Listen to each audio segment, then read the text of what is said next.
Ladies and gentlemen, recorded in Fredericton, New Brunswick, Canada, it's time for Fight Night Picks with your hosts, Craig and Matt Allen. And welcome back with Fight Night Picks and a big time card coming up this weekend. UFC 276, you have Adesanya taking on Cannonier. You have a refreshed and recycled third iteration of Volkanovski taking on Max Holloway. As always, one half of your hosting duo, Craig Allen. You can find me on Twitter and Instagram at Craig Allen FNP. With me to my left, to your right, as always, respective socials, Matt Allen FNP. Matt Allen FNP last weekend. Heck of a weekend for Fight Night Picks. You folks made question mark kicks an insane success, and we want to thank everybody who was able to tune into that show. And of course, with this week being a pay-per-view, question mark kicks 2 hours live before those early prelims start. But we also have the Fight Night Picks sidekick coming up. That one's going to be live for the main card, and there's so many intriguing matchups, whether it's Munhoz, O'Malley, whether it's those two title fights. You've got Pereira, Strickland. So many different fights to choose from, Matt. But I know we're going top to bottom through this pay-per-view card. Fight Matrix have this as a 4.5 out of 5-star card. It never gets better than that. This is one of the better cards you're going to find this year, and I cannot wait for it. International Fight Week, getting it started. Man, this is a good one. I don't care about the Fight Matrix. To me, it's 5 out of 5 stars without a doubt. This is one of the better cards you are going to find. Like you said, we have a trilogy for a title in the co-main event. And it's not like, oh, they fought each other when they were on the come-up, and then they fought twice when they got the title. All 3 fights have been for the championship, which is exactly wild. And for Max Holloway, we all know how good he looked his last time out against Yair Rodriguez. Hopefully he is trying to build even more off of that performance, because he's going to need something new in this fight to be able to beat Volkanovski, because it is wild. Max Holloway, one of the greatest fighters of all time. I wonder if it will be held against him in the future like, he was never able to beat Volkanovski, because if Alexander is able to go 3-0 against an all-time great, that's one of the best, really, resume fillers we've ever seen in this sport. And that's not even the main event. Israel Adesanya and Jared Cannonier. This is the one guy who Izzy hasn't fought, either on his way up to the title or now that he has the title. So this is a really interesting matchup. Cannonier's been in there with a lot of really good guys. I know he hasn't always beat them. He has lost to Robert Whittaker, of course, but I do think Cannonier's going to offer a lot of different wrinkles for the champion in this fight. We'll have to see how the power and the crystals play out for Jared Cannonier, but it will be an interesting matchup. If you know anything about Fight Night Picks, we're going to throw it on over to our fight of the night screen. And of course, when you look at this card, we did lose Murphy versus Tate. Spoiler alert, that wasn't in contention for the fight of the night, but we do want to hear from you down below in the comments section. Who do you have as that possible fight of the night? Let us know down below in the comments section who you've got. It's time for the fight of the night with Fight Night Picks. So when we have a look at this screen, I mean, Brad Riddell taking on Jalin Turner at 155 pounds. This is Jalin Turner's first opportunity in the lightweight division to take on a ranked opponent. He's been buzzsawing through previous guys. And when you look at it, Brad Riddell beat Jamie Mullarkey, withstood a little bit of adversity in that fight.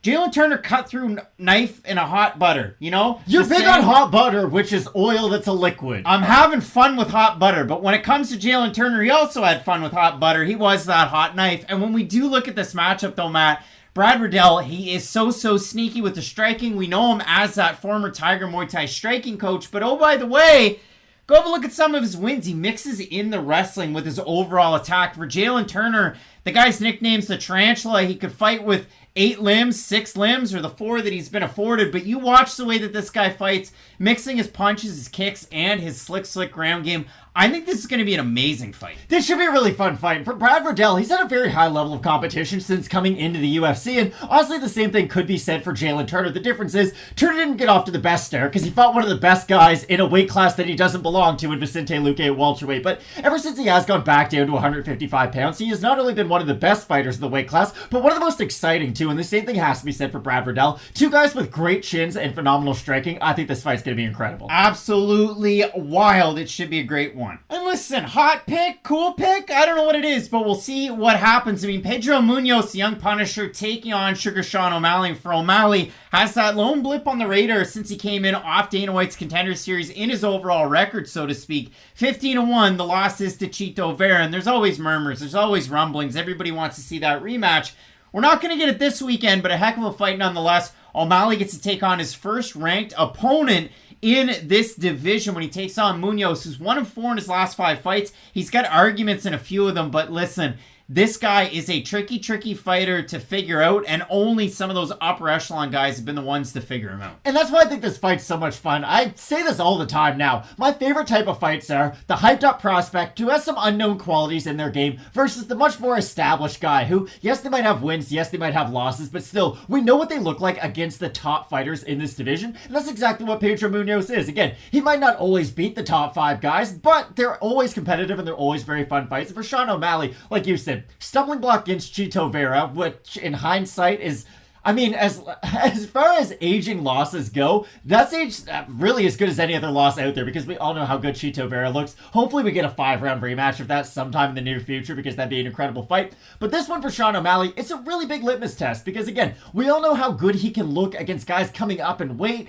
Other fighters who maybe shouldn't be in there with him in the first place. I don't think anybody's arguing that Pedro Munhoz should not be in this opportunity against O'Malley, so this should be an incredible fight. Good opportunity for both of these guys. Again, let us know down below in the comments section who you have in the possible fight of the night screen. So many different ones to go over. Listen, we didn't even talk about that trilogy fight. That could be in here too. Lot of performance go-getters on this pay-per-view. So fill up that comment section. No wrong answers.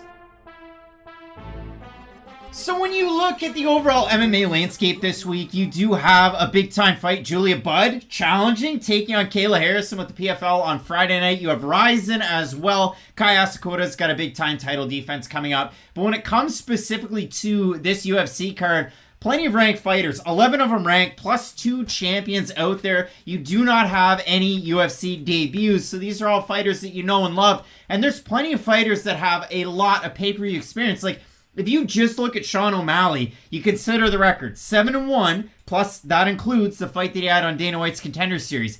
His only fight that hasn't been on pay-per-view in the UFC was when he fought in his debut against Tyrion Ware in the Ultimate Fighter finale. So Sean O'Malley is a giant centerpiece of the overall week, and I know there's a lot of people that get excited about his fights, but Matt, I gotta say, like, there's some hardcores, delights type of fights, like Donald Cerrone, Jim Miller on short notice, and Robbie Lawler, Bryan Barberena are absolute madness, and you know we're there for it. And what I really love about this card too is the UFC's doing something that it used to just be common practice for them. How many times do we see a featherweight title being contested in the main event, and one of the showcase fights on that main card be sort of a #1 contendership for that fight? Sean Strickland versus Alex Pereira is the #1 contender fight for the belt that's being contested in the main event. So what I really like about this whole card is that the second it's over, we kind of know what's next for some of these athletes right away. Let's say Pereira is able to go in there, use all that kickboxing experience to get people really excited for the next fight with Izzy. How big of a fight would that be? You have former kickboxing stars coming over,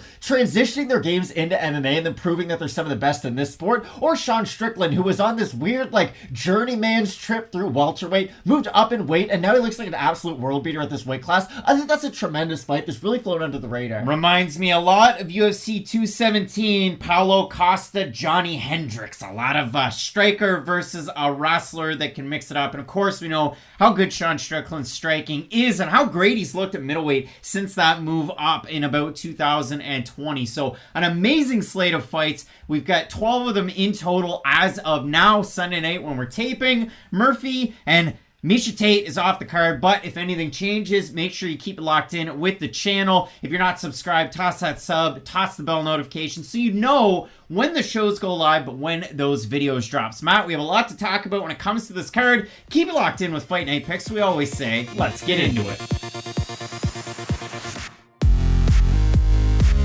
Set to kick off the card at the women's bantamweight division, we have Jessica Rose Clark taking on Julija Stoliarenko, and it has to be said, if you go onto the UFC's website and you look at the fan rankings, sometimes you can pick up on certain things that other people might not know. There might be fighters that have joined the UFC that haven't really been talked about all that much. There might have been fighters that are dropped. UFC Roster Watch on Twitter. I'm looking at you. A good follow. But when you go on the UFC's fan rankings and you strip out all the ranked fighters, now all of that includes Norma Dumont, who's at 15, but is she a bantamweight? Is she truly a featherweight? So I'm going to say that Norma Dumont's a featherweight. I take that list, and then I take the list of fighters that I can pick out of the pool.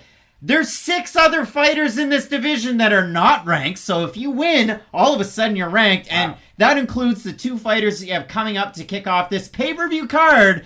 in Jessica Rose Clark and Julija Stoliarenko. They're joined there by Jocelyn Edwards, Stephanie Egger, Tainara Lisboa, who hasn't even fought in the UFC, Bia Malecki, who got beat by, well, you know her, Josiane Nunes, and of course, Julija Stoliarenko. So it's slim pickings in this division. And then you have a look at the two fighters that are here. And for Jessica Rose Clark, she comes into the UFC and has, I guess, as big of a push she could have. Like, you're fighting big names like Paige Van Zandt. Matt, what do you make of that? I don't know if she got the biggest push, to be honest, because at that time, Paige was a little bit past her prime, and people weren't really looking at Van Zandt as being a real contender at that stage of her career. I will agree with you, though. There was more than average hype for Jessica Rose Clark coming in. Again, my go-to fighter for this is always Emil Mack, because for some reason, he was pretty popular, but he never had a big win. It just always felt like a lot of Venator fans out there. But he did have a few things that set him apart. He was active on social media. He had the axe and stuff. He had that really unique look. So there were always a few things that would set him apart from your average unranked fighter. And for Jessica Rose Clark, she did have that really big win over Van Zandt, who again wasn't necessarily at the peak of her career. And honestly, that fight was terrible. Go back and watch it. It's a lot of Jessica Rose Clark laying on top of Paige Van Zandt, not doing a lot with her top position, just kind of riding out the rounds. And that's the thing about Jessica Rose Clark. She does have really good wrestling. I would say that's sort of the foundation of her whole game plan. She's someone who will recklessly just strike into the clinch and try to go for takedowns off that. But the problem is, she's not an active grappler after the fight does hit the floor. And there are some fighters who can make use of just sitting in a full guard, sitting in a half guard, and they can really damage their opponents.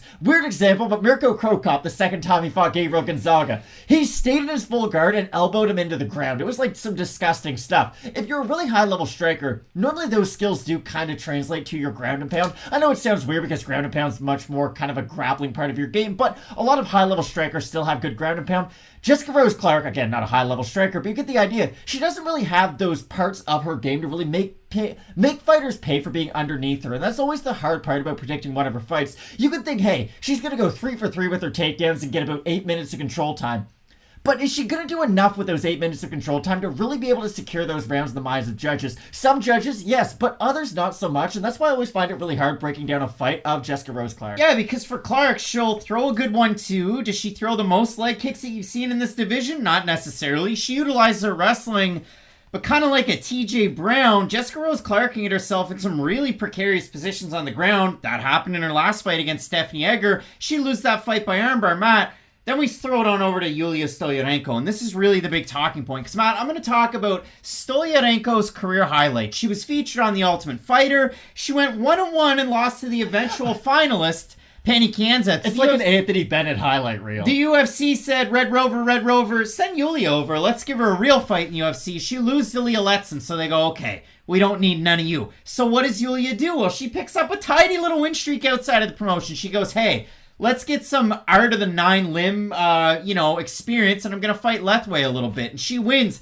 She is a champion in Lethway. She is a Brazilian Jiu-Jitsu black belt. And Matt, though she did go 5-0 outside of the UFC from 2019 to 2020, she fought once in 2020, she lost. She fought once in 2021, she lost. She fought once in 2022, she lost. So, I don't know, negative 1.52 strike differential, but this is the craziest part about Julija Stoliarenko. Is she necessarily like Ronda Rousey at the height of her powers? No. But for Julija, all of her wins by submission are by armbar. And you watch the way that Stoliarenko fights, and we can really break it down technique for technique. Like, Stoliarenko strikes like a car crash, and I watch her fight, and I look at Vanessa Demopoulos from last weekend, and it's like, okay, in your set positions on the ground, you're a great grappler in that respect. When it comes to the striking, it's a little odd. I mean, she does train Muay Thai. She's trained over in Oslo, Norway for this fight, working at Frontline Academy. We've seen her with Hodger Gracie working some of these things here and there.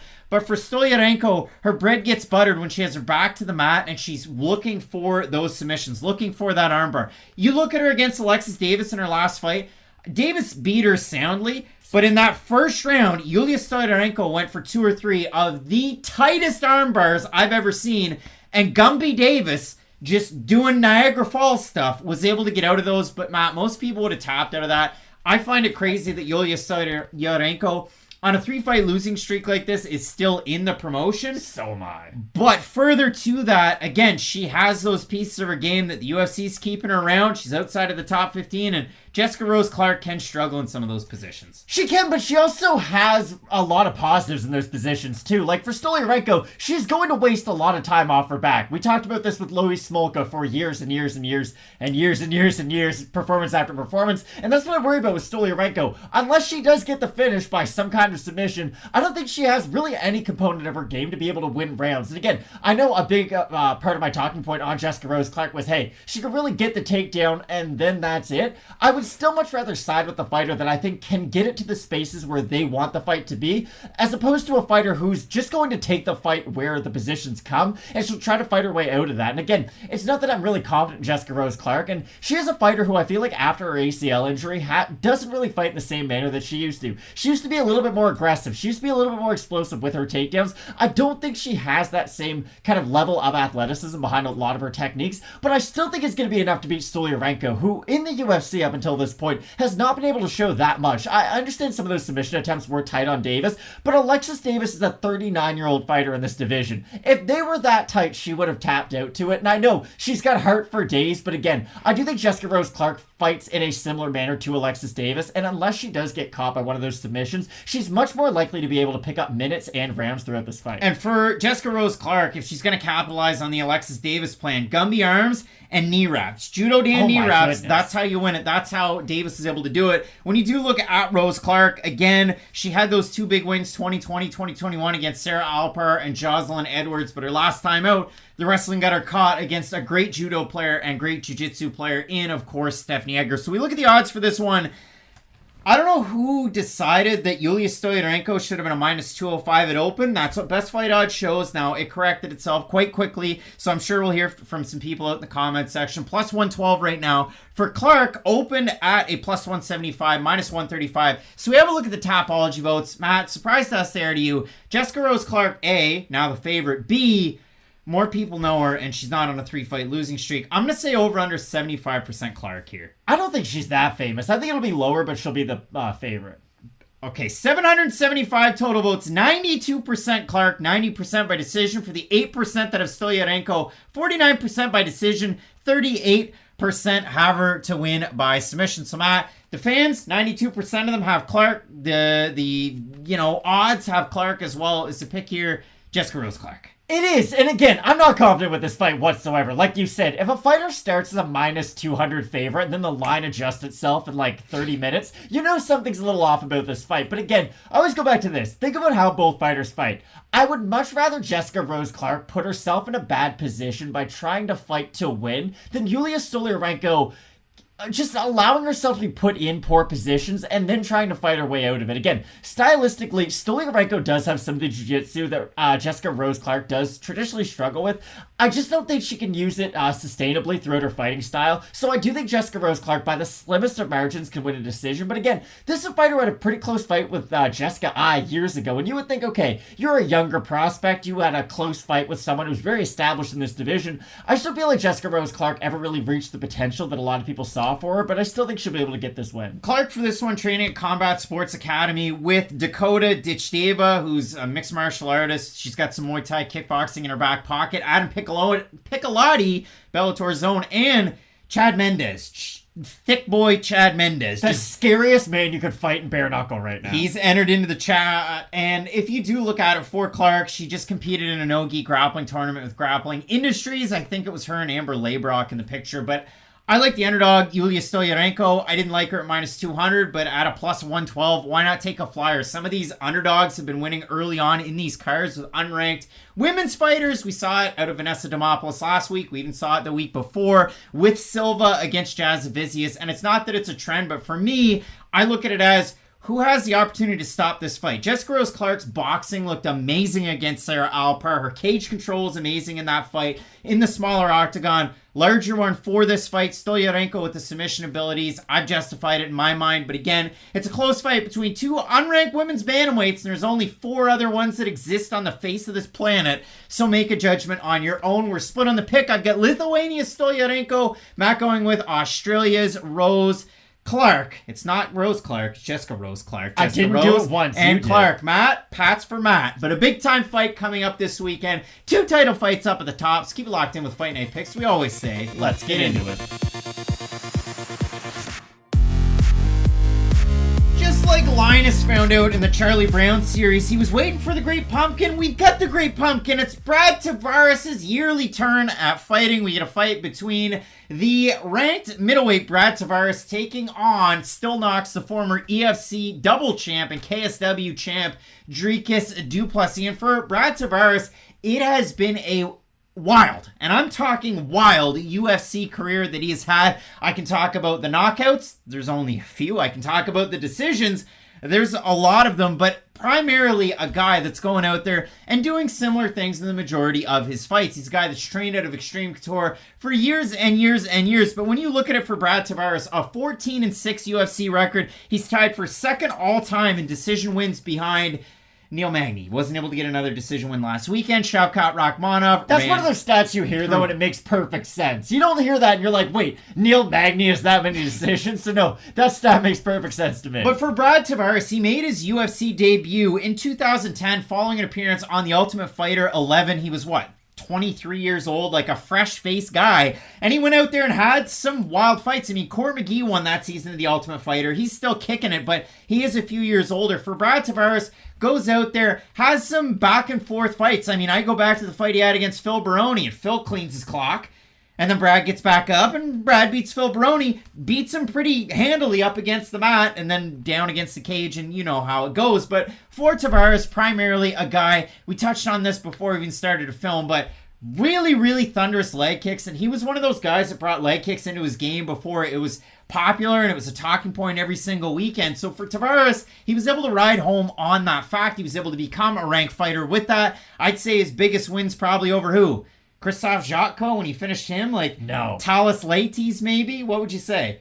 Here's the weird thing about Brad Tavares, and this is my whole entire point. When was the last time Brad Tavares won a fight you thought he wasn't supposed to?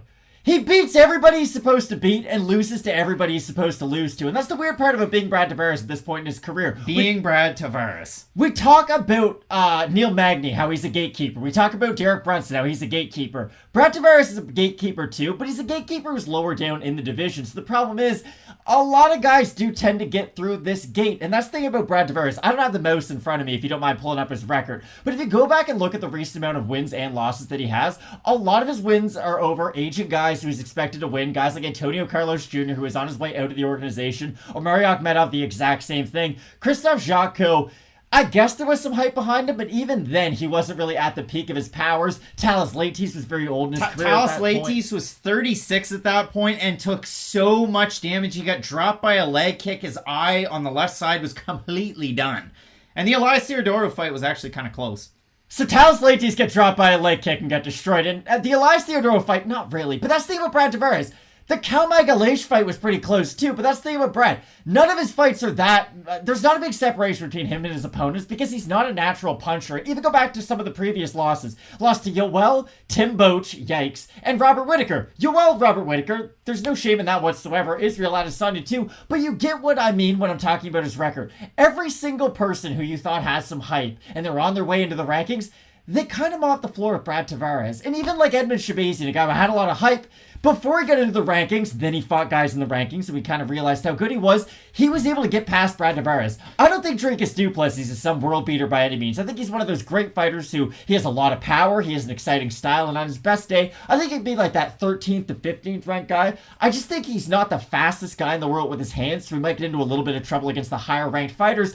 But against Brad Tavares, I think he has an answer for every single question Brad Tavares brings to this fight, like you talk about. He has a good leg kick. Well, Dricus du Plessis does have a pretty light lead leg. He's someone who almost will shell up prematurely. It is kind of weird. He'll almost think the punch is coming before it's supposed to, which is a little weird. And that's the only reason why I think the odds are where they are. And that's kind of what I'll end on. I was surprised to see that Dricus du Plessis was a slight underdog. I understand the odds are almost par, and I do expect them to be par by the time this fight comes around. But I felt like du Plessis would have a lot more hype coming into this matchup with Tavares. I did a ton of tape study for these fights coming up this weekend, more than I usually ever do. And when it came to this one, I looked at Brad Tavares and I had this idea of Tavares in my mind's eye.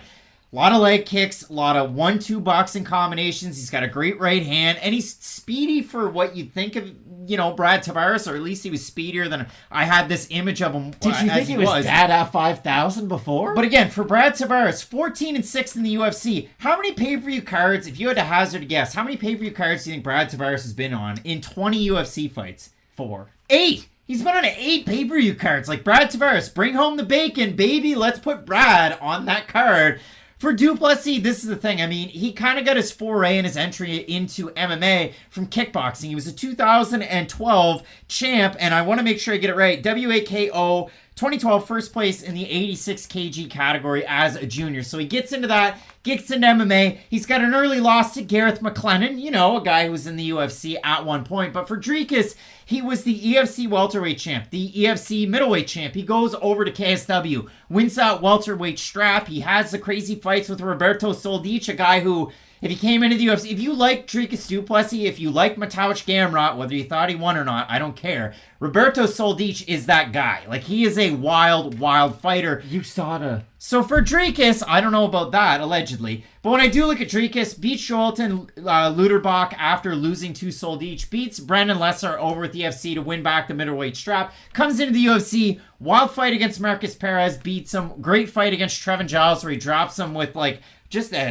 Trevin's hands are low. We're going to drop him with a straight punch. And it was kind of a bit of an odd one. But when I look at the strikes for Du Plessis, if you think that he's rigid or maybe he's a little nervous in the Perez fight, 26-14 for significant strikes that favored Du Plessis in that first fight. In the second one against Giles, 25-10. And for Du Plessis, throws great kicks. He can throw body, head. He can mix it up. Good leg kicks. Really good boxing combinations. Really crisp with those. Very accurate striker. But my biggest knock on Still Knocks when it came to his way into the UFC, it's his takedown defense. And that's the thing. When I think of Brad Tavares, I think of, okay, wrestle boxer, extreme tour in my mind's eye.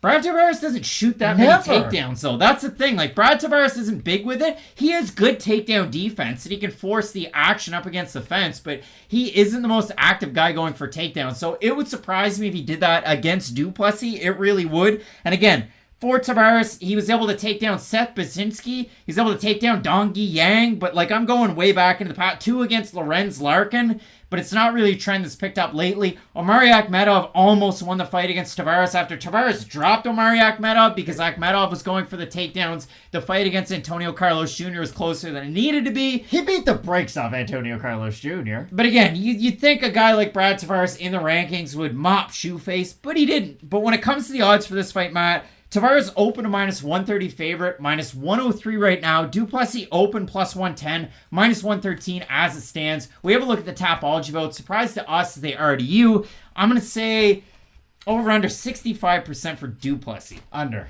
I'm going to say it's under. It's over. So 824 total votes, 82% Du Plessis, 79% by knockout. For the 18% that have Tavares, 71% by decision, and 18% that have him to win by knockout. So Matt, again, kind of tipped our hand on this one, but what's the pick here? I'm just really confused by Brad Tavares, the favorite in this fight, if I'm being completely honest with everybody. Again, Brad Tavares tends to lose to the upper echelon tier of prospects in this division, and I don't think Du Plessis is going to go on and just run through the rankings, but I think he's good enough to beat a couple guys in the rankings, and for Tavares, most of his fights come down to, can I not get knocked out?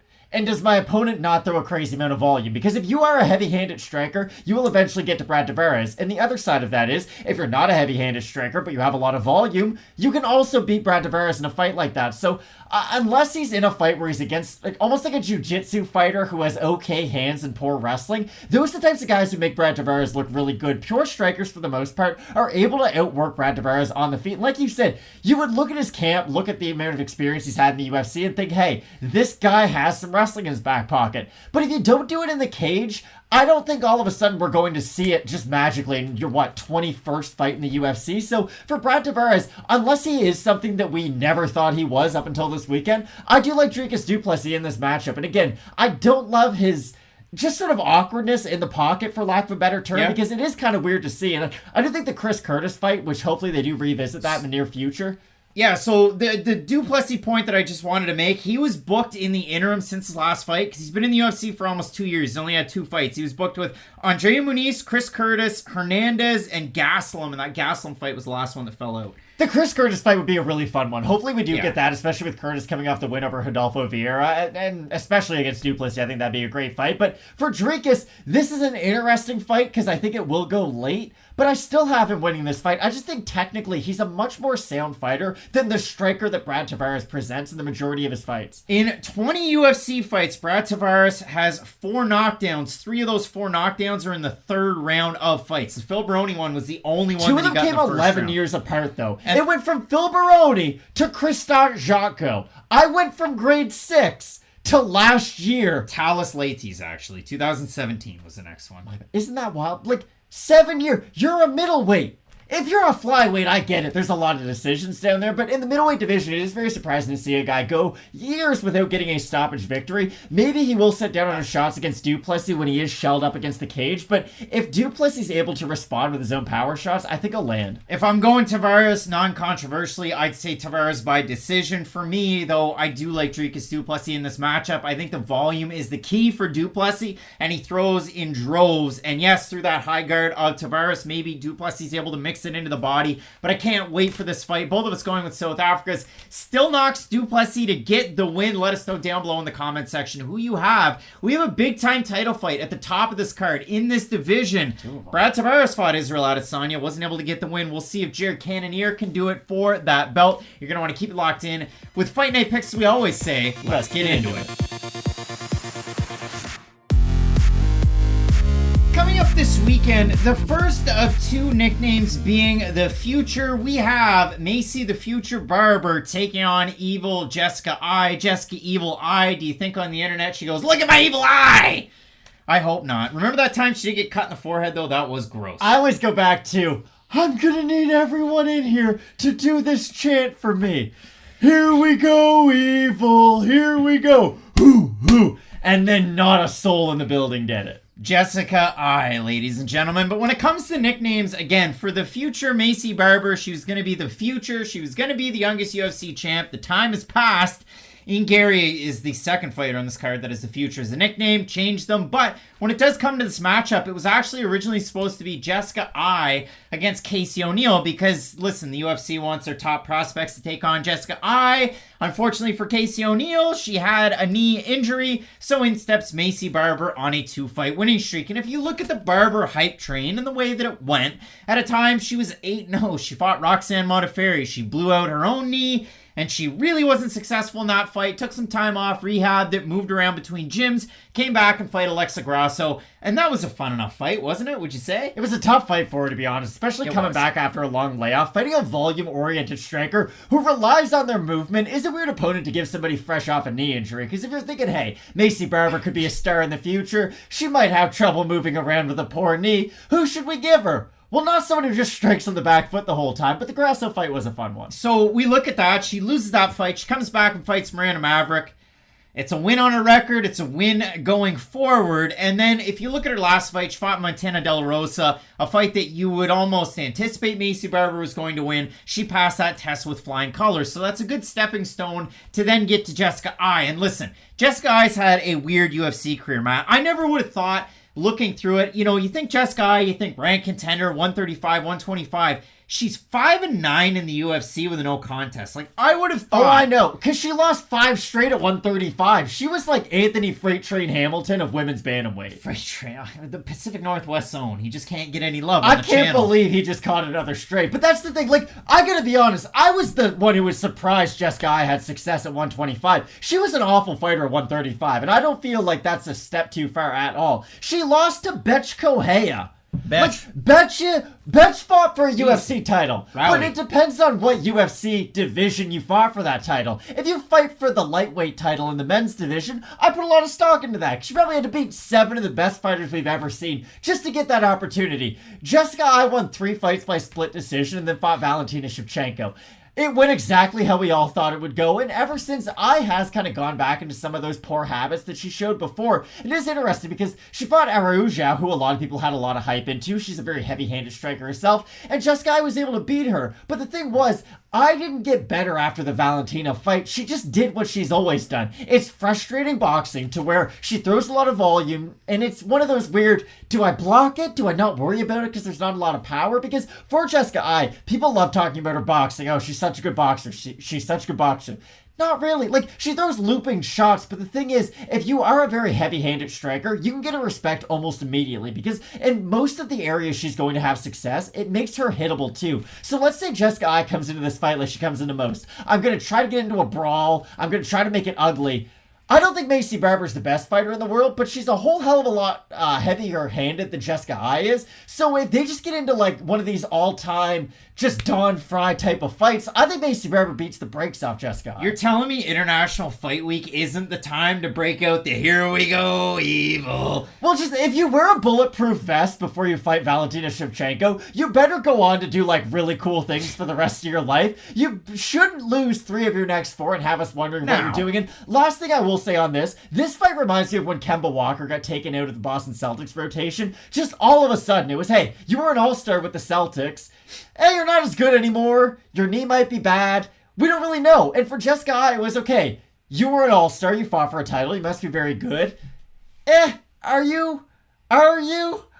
This is the last step for Ai. If she's not able to beat Maycee Barber, and if she does go on a 4-fight losing streak, especially at this stage of her career, I don't expect her to stay around for that much longer. But the flip side is, this is a really important fight for Maycee Barber, because she has had a lot of oh-by-the-ways throughout her career. Even her losses, they're sort of weird. She had the injury, and then she fought a really good fighter coming back. But I thought she looked really good in the Montana De La Rosa fight. It got some of the bad taste out of my mouth from her previous 3 performances. So I do feel like Maycee Barber is slightly on the come-up, whereas Jessica Ai seems to be going downhill. Yeah, and I look at Ai after the win over Araujo. She got run over by Cynthia Calvillo in a 5-round fight. It was one of the oddest main events. It happened. Calvillo took her down Calvillo beat her in every single position. She goes how good does Calvillo look? Not great. Not good, but still, I mean, but that's the whole point. That girl is nasty. But if you lose that bad to her, who's quit in 2 fights, then the Joanne Wood fight was a little odd. She just didn't really have her timing there. She fights Jennifer Maia about a year ago. She didn't win that fight. Okay, Joanne Calderwood ended up fight like the Jennifer Maias, the Joanne Calderwoods. We're still talking about the upper echelon of this division, which is saying something. But the weirdest thing for me for Jessica Ai was she left Strong Style. It was a big talking point. She went down to Vegas. She had success, lightning in a bottle. Before the Manon Fiorot fight that was supposed to happen earlier on this year, Jessica Ai moved from Vegas back up to Ohio with Strong Style. It was supposed to be like a feel-good comeback story. That fight didn't happen. She was booked against Andrea Leaf. That fight didn't happen. You go to her Instagram now, she's training at Strong Style still. So working that boxing, I expect a typical Jessica Ai game plan of good volume, good cardio. She'll be there in that 3rd round, and we'll see what happens. For Maycee Barber, though, clinch work, dirty boxing, oddities up against the cage behind the black line, takedown city, and I think Barber's going to have a lot of success because Barber's one of those fighters that, like I said, she's bounced around gym to gym. It was Valley Flow striking for a bit. It's been Team Alpha Male for a bit. I think you pick up pieces, and I know Team Alpha Male, when you look at just singularly one fighter like a Howley Paiva, you go, wow, why couldn't he do any of the wrestling? Well, he tried in his last fight, but both guys got tired and had a hell of a fight. I think for Maycee Barber, though, her game is rooted in being not just so one-dimensional, mixing things up. So I look at the odds here. I open a plus 135 underdog, plus 185 right now. Barber open a minus 155, minus 230 as it stands. We have a look at the votes on Tapology. Surprised us they are to you, but I bet they aren't. I'm going to say over-under 85% Barber. I was going to say 90, so. I'm not being nice with these, but I'm being frank. 787 is the vote total. 92% Barber, 87% by decision. For the 8% that have Ai, 74% by decision. Here we go, evil. Here we go. Who let the dogs out? I don't think she's going to win. Barber's going to try to win, and that means a lot. I know that's a weird thing to say. Oh, everybody's trying to win when they're in the cage. But I talk about this when we talk about Joanne Wood, all the time.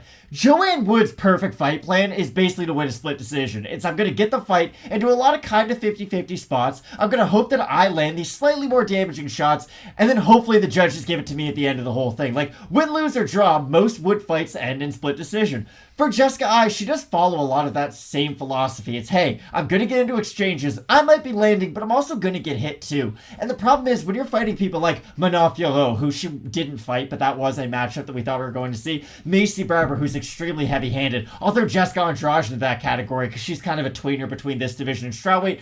I think that's an awful style to have. And the thing is, if you automatically found out that Jessica I, almost at her 36th birthday, was on a 4-fight losing streak, like, that would make sense. This isn't unheard of. She is quite old in her career, so I do expect Maycee Barber to get the win. And if you do think that, hey, Jessica, her second to last win was over Caitlin Chookagian, you'd be right, and those are facts. Both of us in this matchup going with the future. That's just the nickname. Maycee Barber to get the win. The future, Ian Garry's taking on Gabe Green. That's a fight that I'm excited about. We have some big-time fights left on this card, including the 2 title fights at the top. So keep it locked in with Fight Night Picks. We always say, let's get into it. Fight Night Picks fans, coming up this weekend in the main event, we have a middleweight title fight. Israel Adesanya taking on Jared Cannonier on that main card. Sean Strickland taking on Alex Pereira. But down in the prelims, this fight has pay-per-view feels. We have primetime Uriah Hall taking on Sergio Pano, Andrea Muniz, and I absolutely love this clash of styles. And when you look at this fight, Andrea Muniz, is he one of the best grapplers in this division? Well, he took that crown and took Jacare Souza's arm home with him. And if you look at that 2021 submission of the year, when you look at it for Uriah Hall, this guy was on the tidiest win streak maybe of his career, and he came into the UFC off of The Ultimate Fighter, season 17, split decision loss to Kelvin Gastelum. This will be his eighth pay-per-view fight. And if I took Uriah Hall's wins and I stacked them up and I threw them on a board, Hall of Fame level wins. Thiago Santos. He's got Gegard Mousasi up there. He also has Chris Weidman and Anderson Silva. Like, those are all-timers that Uriah Hall has actually beaten his career. Some of the losses, you scratch your head, and I would too. Wait, is Uriah Hall the Dante Bichette of UFC? Because here's the thing. If you look at Dante Bichette's stats, he has Bert Blyleven was the example I used the other week. But Dante Bichette has a WAR of 6. But he has 370 career home runs. That makes no sense whatsoever. The problem was he played like the steroid era and in the sky basically in Colorado, so a lot of that is held against him. Whereas for Uriah Hall, like you said, the highs are very high. If you just look at the wins, you're like, wow, this guy probably held the title at some point through his career. Not really, though, because a lot of those wins are at different stages of those fighters' careers. For Thiago Santos, very early in his career when Uriah Hall was able to beat him, but I always go back to the Oluwale Bamboje win, because for some reason, Oluwale had a lot of hype behind him, and Uriah Hall beat the absolute brakes off of him. So did Charlie Ward. Yeah, poor Charlie Ward. But in that fight, Uriah Hall just took him down, looked really good, and then that set him up for the Gegard Mousasi fight. And that was a very exciting fight. And it was a weird part of Uriah Hall's career, too, because Uriah Hall was looked at as the next sort of, I don't know, like Anderson Silva, basically. I know that's wild to say, but coming off The Ultimate Fighter, people were like, okay, he might have to fight for the title. He's so good coming off of this show, because he was destroying everybody. Then, of course, he loses to Kelvin Gastelum in a very close fight in the main event, but still, that was the type of hype that Uriah Hall had coming off of that show, whereas now you can win The Ultimate Fighter, walk into my apartment, and I probably don't know who you are, just because The Ultimate Fighter has fallen off quite a bit, but back in the day, a very hyped up show. Uriah Hall's never really realized the full potential at all, if we're being completely honest, but still, the highs are extremely high because of how much of a specialist he is on the feet. His striking, just strike for strike, is as good as anybody's, but the weird thing about Uriah Hall is, you have all this power, you have all this flashiness, but he never really lets his hands go, and that's always been the weird part of his career. It's like, hey, I'm a martial artist. I don't like hurting guys. I'm more of like the classic, like, karate bow and be respectful. Then you look at his highlight reel and you're like, wow, none of that was respectful whatsoever. It's just weird that you're so violent when you let your hands go, but your one X factor is, I don't really like letting my hands go. And when you look at Uriah Hall's overall body of work, and trust me, we're going to talk about both guys, compare and contrast, but I go back and I look at the loss that he had to Paulo Costa, where he kind of gets Costa to drop to one knee, and then Costa comes right back, fires away, and looks great in that one. So what does Uriah Hall do? Well, a few months later, he takes on Bavon Lewis. And he loses the first 2 rounds and into the 3rd round of that fight. And then he knocks out Bavon Lewis. And it's like, oh, okay, Uriah's back. Then he takes on Antonio Carlos Jr. And I made a mistake earlier on in the show. I conflated Brad Tavares' fight against Shoeface to Uriah Hall's fight against Shoeface. Because when Uriah Hall fought Shoeface, he did get taken down in that fight.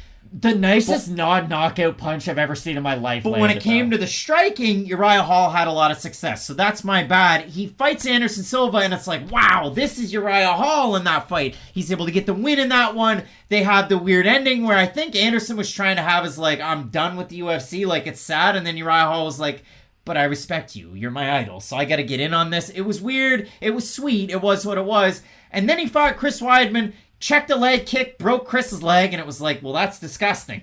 He fights Sean Strickland. Now, in that fight, Saif Saud is yelling at him and pleading with him to get moving, and it doesn't happen. The scorecards in that one, 50-44, 50-45, 49-46. It was one of Uriah Hall's worst performances off a 4-fight win streak where it was finally like, Uriah's got it. We're going. We're back. Old Gil's out there. Wait, you thought he was back after beating a 50-year-old Anderson Silva and having Chris Weidman wrap his leg around his? It's better than losing fights. I don't know many people who were that excited about Uriah Hall into the Sean Strickland fight thinking he was going to fight for the title, though. Like, I thought he was going to beat Sean Strickland, but I didn't think it was like, wow, this guy's back, because that's the thing. If you look at the guys who he's beat, Bevon Lewis, one of the worst prospects in the UFC history, that's aggressive, but still, Bevon Lewis had like a lot of hype behind him coming into this organization. Did not look great. Antonio Carlos Jr., where again, he lands the nicest non-knockout punch of my life. He drops him, he like steps through Antonio Carlos Jr. and punches 7 inches behind him. It's one of the nicest shots you'll ever see. And again, him knocking out an old Anderson where he had trouble with him early because he wasn't letting his hands go. That's the big thing with Uriah Hall. If he fights anybody who throws a lot of volume, they're gonna win rounds from him. And yes, he might be able to land that one crippling shot later on in the fight because he is such a cerebral striker, but the problem is he's not very durable. He doesn't have the best gas tank we've ever seen, and if he gets hit to the body, this is the thing about Uriah Hall. He does have a little, like, looking for a way out when the fight gets really tough. Oh, come on. I'm gonna stick with it. How did Paulo Costa beat him? He drops Paulo Costa. Paulo Costa gets in his face, goes to his body, throws combinations, makes the fight hard on him, and then he melts as a result of it. That's been the thing about Uriah Hall. If the fight's going well for him, he can keep on looking good. But once the going gets really hard, I don't often look at Uriah Hall as being a guy who's going to get past that. Now, against Christophe Jotko, he was able to do that. He looked really bad early on and got past it.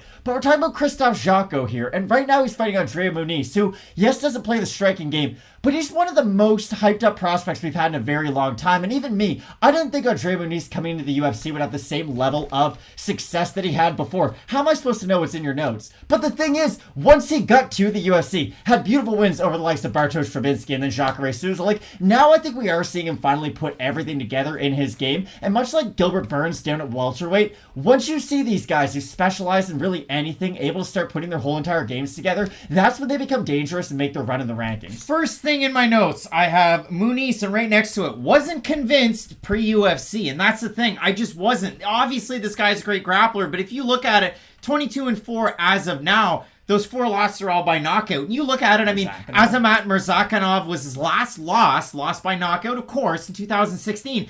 Azamat Murzakanov has a fight coming up in August against Devin Clark. He just knocked out Tafon Chukwu, which is what it is. But if you do look at it for Andre Muniz, he does beat Antonio Arroyo. He's able to take him down, control some of the positions, beats Bartosz Fabinski because Bartosz is going to wrestle himself into awful positions he's just a judo man. He never learned jiu-jitsu. He beat Jacare Souza with 2021's submission of the year, and he beat Eric Anders his last time out in December. And that's a fight that I want to look at. Now, I should mention that this fight was originally booked between Uriah Hall and Andre Muniz for April on a fight night card.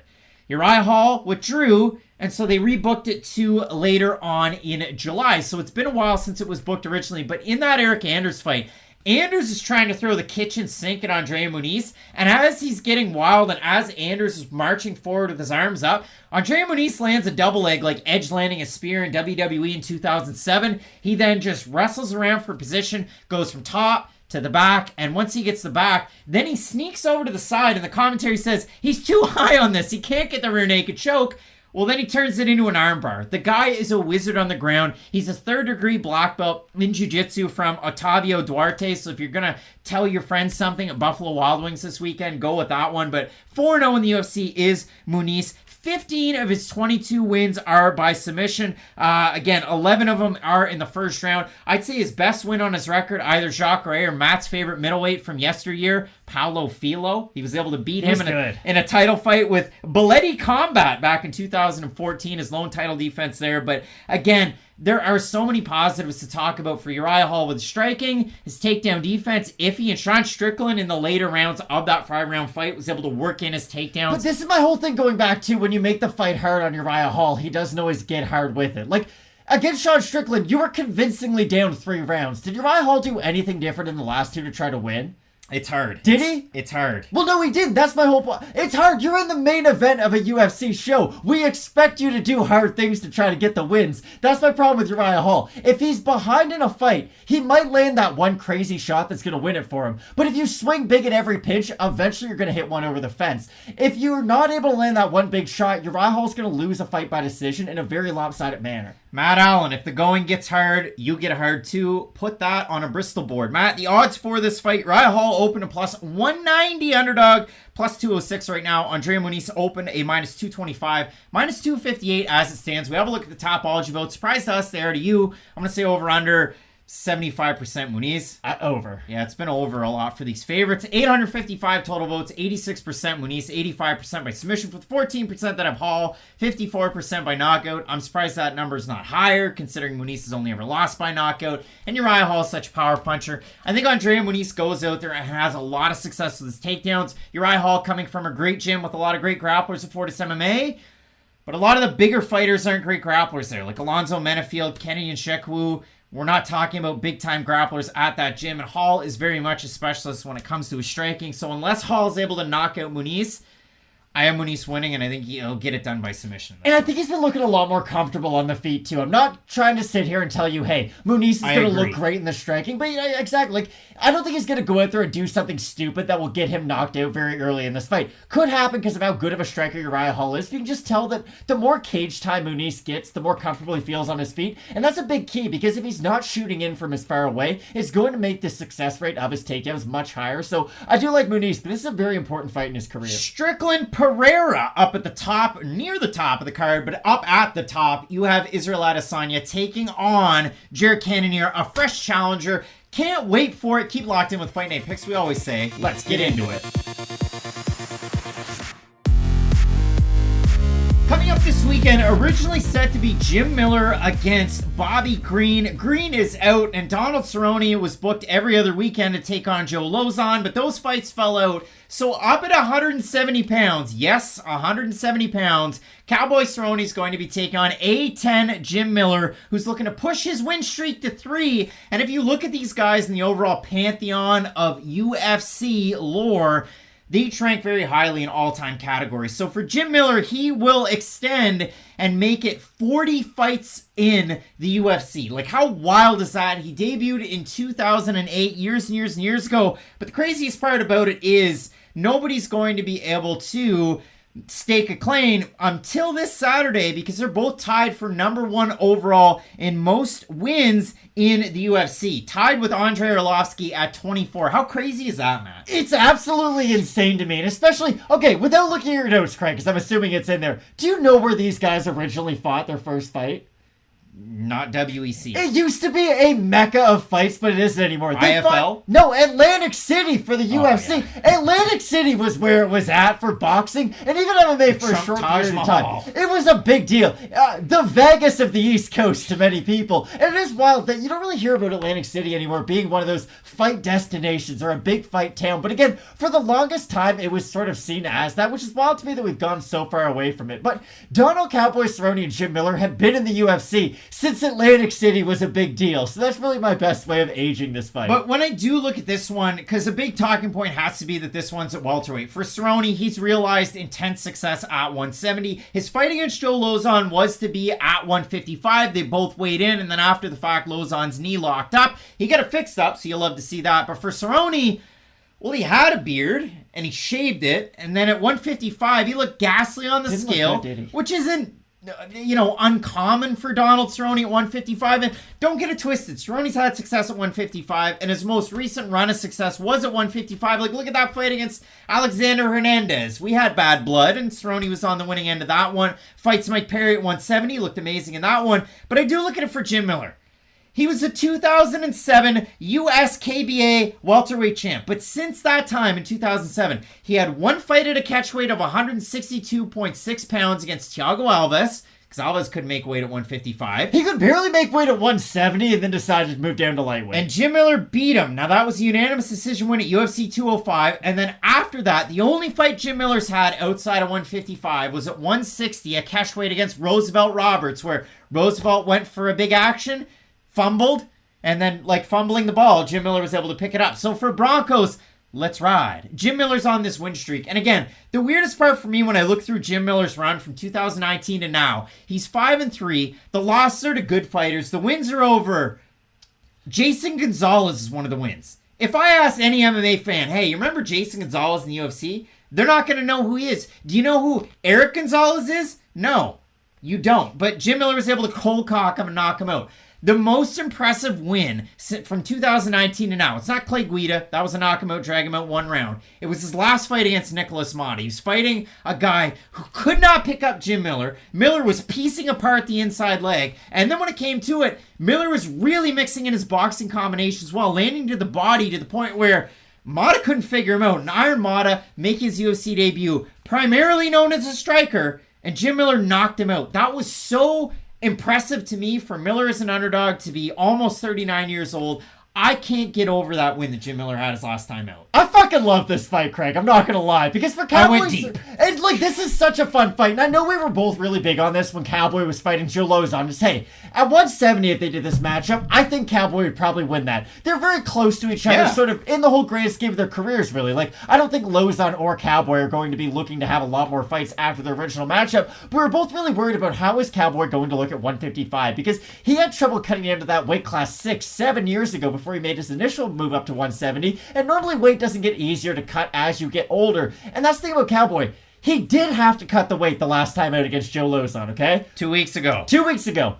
Remember when Tony Ferguson cut down to 155 and then did the exact same thing 2 weeks later and got his brain beat in by Justin Gaethje? I'm just saying, I don't love it when a guy cuts weight when they don't have to. And for Cowboy, it's not like he knew he didn't have to. Like, he was expecting to have a fight later on that day. But I don't love the fact that it is quite the extreme weight cut for him. And now he's going to have to put his body through it again. And again, I don't think Cowboy cuts a lot to get to 170. I even remember when he was fighting a lot more regularly at 170, he would talk about, hey, I only walk around at like 176, 174, so this weight cut isn't a big deal for me. I basically walk into a sauna, 10 minutes I walk out and I've lost the weight already. But still, if you've already compromised your body to a certain degree, do we know that you've already been able to recover 100% from that? And now that you're fighting a guy who, oddly enough, does have heavy hands, I didn't think I'd be calling Jim Miller at 38 years old at welterweight a heavy-handed fighter, but Miller is one of these guys, so if you make a mistake, he can capitalize on it, and it'll be the last mistake you make in the fight.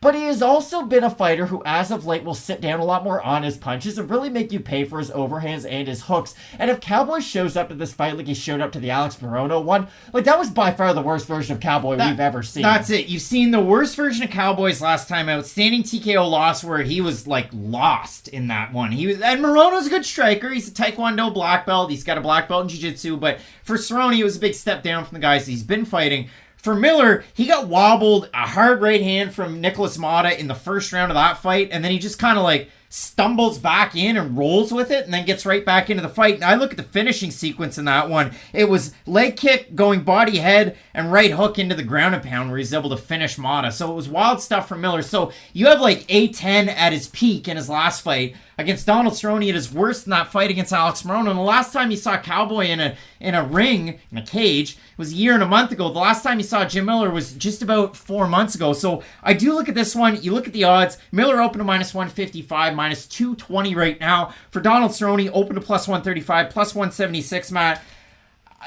We'll have a look at the Tapology votes. Surprise us there to you. I'm going to say over under 70% Miller. Oh, yeah, over. And it's 81% Miller, 481 total votes, 81% Miller, 19% Cerrone. The biggest key that I have to this one is I expect them to both strike, even though both guys are very, very strong grapplers. Jim Miller, the last time we saw him try and really get into an extended grappling sequence, the Joe Selecki fight, bigger guy, had success. Cerrone's been grappling with top guys at Syndicate, at the BMF Ranch. We saw him. Who did he take on? Didn't he take on Craig Jones at a grappling tournament here in the last 6 months or so? He's been doing a lot more no-gi stuff. He's been doing no-gi stuff, so you like to see that one. But this is the biggest key to me in this fight, and I could be completely wrong in this one, but Jim Miller coming into this one a southpaw. The body kicks open against an orthodox Donald Cerrone who struggled against body kicks, so it opens that up, opens the lead leg, but power for power, that makes this fun, and at 170, that could be a key for Cerrone to capitalize on. I like Jim Miller on the feet, but I'm not really convinced of his kicks, and this is why. Cowboy can defend body kicks pretty well. He is good at getting his knee up to help kind of make that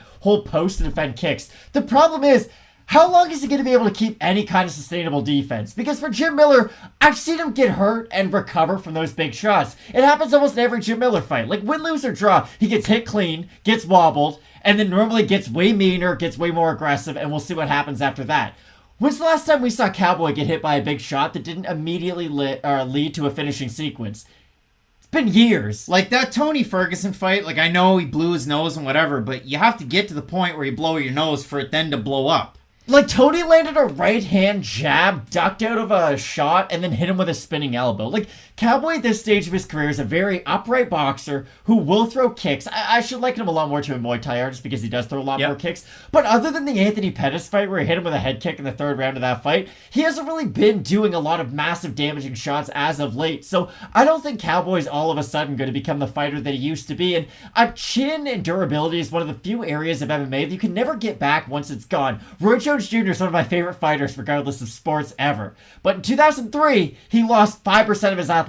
And when you're as good as he is and as fast as he is, you can get away with a lot of mistakes. And when you make all those mistakes and then lose your athleticism, it's going to get you caught that much earlier. I think with Cowboy, he was able to be unorthodox because he was so fast, he was so powerful. But at this stage of his career, he doesn't really have that level of explosiveness. So I worry about him a lot in this fight against Jim Miller. I favor him slightly, or I like him a little bit more in this fight just because it's at 170. But I still think Miller's going to be able to get the win. Look at Cerrone with that tie stance to have that lead leg up and be able to block some of those kicks from Miller, because Miller really does depend on the leg kicks to set up his shots. More looping shots out of Miller, straight shots out of Cerrone. You could have a lot of success there, Matt, but for me, it's Miller time. It's high life time. Jim Miller to win the rematch between these two guys. Both of us going with the man out of, they bill him out of Sparta, New Jersey. It is Jim Miller to get the win. I love this fight. Let us know down below in the comment section whether you have A10, whether it's Cowboy. We have some big time fights left on this card. Some big ones at 185, including the main event between Israel Adesanya and Jared Cannonier. So keep it locked in with Fight Night Picks. We always say, let's get into it. Coming up this weekend, in the future, Garry looking to be the second big-time champ in the UFC behind his idol, Conor McGregor. He's taking on gifted Gabe Green. And in terms of excitement level for fights coming up this weekend, I love this fight because if you watch Gabe Green's last fight, he got fucking floored by the biggest right hand you're ever going to see in your whole life. Stop whatever you're doing. If you're on a plane listening to this on Spotify or Apple Podcasts, wait till you safely land, turn airplane mode off, go on Fight Pass and watch Gabe Green because he drops his hand and Linus lands the big, like, windmill overhand right. Flush on Green. Green face plants in. Then Linus he gets into an opportune position. He's in side control. Green recovers himself, gets back up. As that fight goes on, Linus slows down. Green starts to take over. And if you've ever watched a Gabe Green fight, there's a few things that you need to know. Well, but even before his fight against Johan Linus, he had corrective eye surgery to get rid of the fact that he had no depth perception and couldn't catch a ball. Well, all of a sudden now he can see. Well, now he's a world beater. And oh, by the way, in training last year, he had a fight that was booked. It fell out because he got hit to the heart and nearly had a heart attack. He was in hospital for a few days. He had to recover for a few months. So Gabe Green went through some crazy stuff before his fight against Johan Linus. And Linus was billed as this South Shore badass out of Montreal. He was this wicked striker that could knock out a horse. Gabe Green proved that he's an iron horse. He's got just an iron heart as well and an iron will. So for Gabe Green, change it to Iron as your nickname. For Ian Garry, get rid of the future. Gabe Green, thick skin and an elastic heart. Ian Garry's... Shia LaBeouf was in that music video. Ian Garry, though, for the future, I don't like the nickname, but I love it because for Garry, about this time last year, he won the Cage Warriors welterweight title. He beat a lightweight in poor Mr. Jack Grant, but he did it so decisively and looked amazing there. Before that, the win over Jack Grant, win over Rostam Akhman, the hair sweater guy, a win over Lawrence Tracy by TKO. getting it done, making moves, starting grooves before they knew we were gone, ends up in the UFC. And when you look at it for Jack Grant, some of the promo material, it's the fact that he had over 300 boxing matches, started at the age of 10. By the age of 18, he was a black belt in judo because Conor McGregor was a champ, so he had to kind of make those moves. But when you do look at it, Ian Garry's one of those guys that subscribes to the diet of TB12 and the McGregor fast system. Just, Ian Garry, don't talk about it, be about it. Here's the thing that I cannot... And he's about it.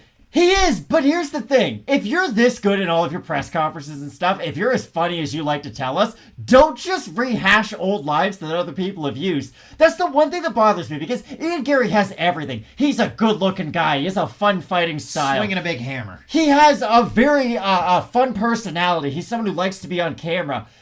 But you only talk about how, oh, I'm like Chael Sonnen and Conor McGregor. I can talk as well as anybody. But I couldn't tell you a single line Ian Garry has ever said in a press conference, and I could do a ton of them with Conor and Chael Sonnen. It's been a while since I've been a UFC fan to that point where I was like watching the press conferences trying to remember the lines, but still, like Ian Garry, we hear about all this great stuff, but up until this point, it's been a lot of promise, and the results have still been good, don't get me wrong. He's an undefeated former champion who's only 24 years old. It's just... we talk about Ian Garry like he's already this champ in the future, but we have yet to really see him put in the work to get to that point. And I do liken it a little bit to Devin Haney fighting George Kambosos Jr. not that long ago. Devin Haney was very hyped up going into that fight. He flew down to another man's home country and fought him in front of 60,000 people. But Haney up until that point, and I think what you said about him winning the Cage Warriors title against a smaller guy is great. Don't worry, pat on the back for that. Because Devin Haney fought guys who were smaller than him, moving up to his weight class. He was fighting guys who were past their prime, and he was kind of taking some damage in those fights. He was winning, but there was always an oh by the way, and I gotta be honest, I liken Ian Garry a little bit to a guy like Devin Haney, where if everything goes right and he is able to check all the boxes on his potential, then yes, I really do think Ian Garry, if he can combine his wrestling with how pure his striking looks, yes, he could be a top 15 guy in the future. It's just, I hate it when we talk about these guys doing the things they have yet to do. Gabe Green's a really difficult fight for anybody in the UFC. He has good takedowns. He has a good chin. He has absurd power if he's able to land on you himself. This is my whole point with Jack Della Maddalena when he fought Ramzan Emeev. It was, hey, you have a hyped up prospect against a very boring fighter, for being honest, but a good one at that, who can make anybody look bad on any given day. What did Jack Della Maddalena go and do? He turned his organs to mashed potatoes, hit him with a bunch of body shots, didn't take a single punch, and now we understand why he's so hyped up as a prospect. Ian Garry needs a performance like that, almost like a flawless performance, for the more broad-based fans to really get on board with him, because I feel like he does have a very big following in Europe, and he's starting to get a following in the UFC, but he gets cracked a lot early in a lot of his shots. He does tend to fight at his opponent's strengths sometimes, and I do worry about that when he's fighting upper echelon guys in the UFC. That's a weird thing. For Ian Garry, the fight against Jordan Williams. Jordan Williams, he knocked out Gregory Rodriguez. Yeah. That's real, but in that fight, he almost knocked out Ian Garry. And then Ian Garry rallied back and knocked him out. And he gets a bonus out of it. And it was entertaining. And you get to go on the mic and have some fun. His last fight was against Darian Weeks. And Darian Weeks, I like Darian Weeks. He comes out of a smaller gym. He's got wrestling in his back pocket. He can crack. He has good boxing, like good solid fundamentals as Darian Weeks.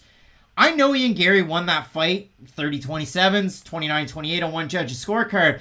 Darian Weeks pushed the action, wrestled him up against the cage, had him behind the black line for a lot of that fight. Like, I know Garry won it, and Gary's volume was good, but Darian Weeks brought the fight to him. And I look at this fight, and I kind of draw some parallels. Like, you look at the odds for Garry when he fought Jordan Williams, minus 425 favorite. Darian Weeks, minus 400. When he's taking on Gabe Green, minus 160. So if you really like Ian Garry, there's a lot of value right there in taking on Gabe Green. And listen, going gets tough. You fight better fighters. Gabe Green, unranked fighter. Maybe you've never heard of him. That's fair. He took his fight on short notice to get into the UFC, replacing Kevin Holland fighting Dana Rodriguez. And just like that, like Darian Weeks losing to Ian Garry, Gabe Green brought the fight to Dana Rodriguez, lost the fight, 30-27's a bound. I watched that fight and went, fuck me, Gabe Green looks pretty fucking good. Like, I want to see this guy fight again. So Gabe Green goes out there, and what does he do? He fights Phil Rowe. Knocks him down twice. Round 2, round 3. Wins that fight. Wow, okay, Gabe Green. Like, this is pretty good. Phil Rowe's looked good since then. His last time out against Linus gets dropped by that overhand right, solidly onto the mat, and then rallies after that round 2 and looks amazing. Now, of course, Lioness tired, but you're going to tire when you go for a finish like that. So again, I do look at this fight. I absolutely love it. Gary the favorite, minus 160. The comeback on Gabe Green is around a plus 130. We have a look at the Tapology votes. Surprise us there to you. I'll say over under 75% Gary. I'll say under. You're going to say under? Slightly over, 732 total votes, 78% Gary, 58% by decision, 34% by knockout for the 22% that have Green, 54% by decision, 36% by knockout. But Matt, again, when Gary was on the come up, big knockouts, the great judo, great control, beating guys in every aspect of the fight. We've seen him kind of concede a little bit of distance in his fight against Darian Weeks, but he won it by decision. We saw his chin check, but he came through on the other side against Jordan Williams. What do you figure out of this one? Because I still think Ian Garry is that prospect that we thought of him as. It depends on what prospect you ever thought of him as. Because here's the thing. Welterweight's kind of on the come up right now. There's a crop of new contenders at 170 who's offering just a lot of the old heads, if you will, some very interesting challenges. You have Khamzat Chimaev as sort of the face of this new wave. You have guys like Shavkat Rakhmonov, Jack Della Maddalena, who I just brought up, Ian Garry, another one of these hot prospects. I look at him as a clear number 4 out of those top 4, though, if I'm being honest. And I think this fight against Gabe Green's an interesting one because Green's someone who does have holes in his game. You can hit him clean early on because he is a little wild. So I think Ian Garry could win by first-round knockout. We all think, wow, he is that prospect. But there's also another world where he hurts Green, similar to Green's last fight against Lioness, and then Green gets up and makes the fight really ugly. And I just don't know what Ian Garry's answer is going to be in an ugly fight after that first round because he can wrestle, he can box, he's a very well-rounded mixed martial artist. I just don't know what his natural tendency is going to go to against a guy like Gabe Green. So I think this is going to be an ugly fight for both guys. I think it's going to be very difficult for either guy to look very good in this matchup. But I do think Garry ever so slightly is the more technical guy, and I think that's why he's going to be able to win. Gabe Green has better footwork in this matchup. He has better core movement. He has more head movement. See what I did there? It's not better, though. He moves his head a lot. He still gets hit a lot. Like, he doesn't move it into punches. Gabe Green does not hold his hands up all the time. He holds them low, and then he moves his head, and he moves into punches. Like, I've seen that time and again. I saw it in his last fight against Lioness. For a guy that winds up on his power, all of his shots. In Lioness, Gabe Green got hit clean, not just by that overhand right that dropped him, but by even just pawing jabs he was hit. Ian Garry is a very technical and a guy that has a lot of accuracy behind his shots. Now, the thing that I worry about is Gabe Green has good footwork and he can cut the cage. Ian Garry's a guy that can get backed up. And listen, I take these things with a grain of salt when the commentary talks about it during a fight because they have a narrative. Sometimes we can fall into that trap, I'll be honest. But John Anik talked about it. He said, in talking with Ian Garry, getting ready for Darian Weeks, he said, Ian's used to training with shorter guys. Gabe Green's a shorter guy, so he's used to being able to lean back. Guys, I've been saying this for a while And now. The point of it is, he says, well, Garry realized it, so in this training camp, he's been working to minimize it. But even in the fight, his last time out against Darian Weeks, he still backs up with his head back. Daniel Cormier famously said in a press conference before he fought John Jones, hey, I know you're going for the left high kick because I've leaned that way, but it's not going to work because I fixed that. What happened when they fought the next time? And I hate John Jones and love Daniel Cormier, but facts are facts. He head kicked him with that thing. I know Garry might be working. Garry might be working to get rid of that wrinkle from his game, but I think it takes more than one training camp. We see this all the time. People switch training camps and still fight like the exact same fighter they were. It normally takes 1, 2, 3 training camps for you to finally get rid of that wrinkle in your game. So for Garry, I do appreciate that he has the self-awareness to realize that, hey, this has been a problem for me. It's a problem in my training. If I fix it in my training, it should help me in the gym. So I do really appreciate that. But I still think that's going to be a hole that's going to show in this fight. And against a guy like Gabe Green, who can string together combinations and land big shots, it's a dangerous fight, but I still like Ian Garry. And I brought up the name Jack Della Maddalena several times because that's the fight we need to see at this weight class. Both guys want to be that prospect to get into the top 15 next. I think that'd be perfect matchmaking if Ian Garry's able to beat Gabe Green. I love Gabe Green for what he's worth, and I'm sure I'm going to pick him in a lot of these fights. I might surprise people here, but I do like Ian Garry. The thing that I like about Green is he's well-rounded. His physique is off the charts. In his last fight, he looked bigger. Movement, volume, power. He has everything.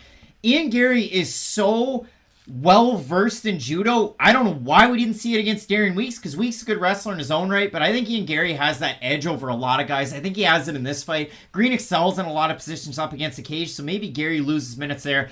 All in all, I think this is a really close fight. You can't go wrong either way. I just look at a guy in Garry that goes from minus 425 to minus 400 to minus 160. I got to go with Ian Garry in that circumstance. So I think it's a really close fight. Both of us going with Ireland's the future Ian Garry. Again, let us know in the comment section below because I'm on the fence about this one. I'm honest with you folks. If you make a great argument against Gabe Green, I'll give you your flowers over there in the comment section. Great title fights up at the top of this card. Should be an amazing one. So keep it locked in with Fight Night Picks. We always say, let's get into it. Fight Night Picks, if you know anything about us, you know that if we were able to have any matchmaking abilities, we would have put together fights like Mateusz Gamrot and Arman Tsarukyan like you had in last week's main event. But if you let Joe Rogan make fights, he'd probably go with Donald Cerrone and Jim Miller too, or Robbie Lawler and Bryan Barberena. And that's exactly what we have this weekend. So I hope that Anik and whoever else is in the booth just gives Joe the mic and he gets to commentate for this one. Because if you look at it, for Robbie Lawler, 14-9 just in the UFC, former champion. He wins the belt against Johnny Hendricks, UFC 181, best poster ever, and that was a great fight. And then he goes out there, he beats Rory McDonald, hangs on to the belt, beats Carlos Condit in a fight of the night, holds on to the belt. Fight of the year. Then he gets knocked out in the first round against Tyron Woodley, and he hasn't looked the same since. Now, has he won fights since? Yes, he has. And I mean, his last fight against Nick Diaz was a really good win. And if you're like me, and you think about that fight in your mind's eye, you go, well, Nick Diaz looked bad. And I've got something to tell you. I went back and rewatched that twice today.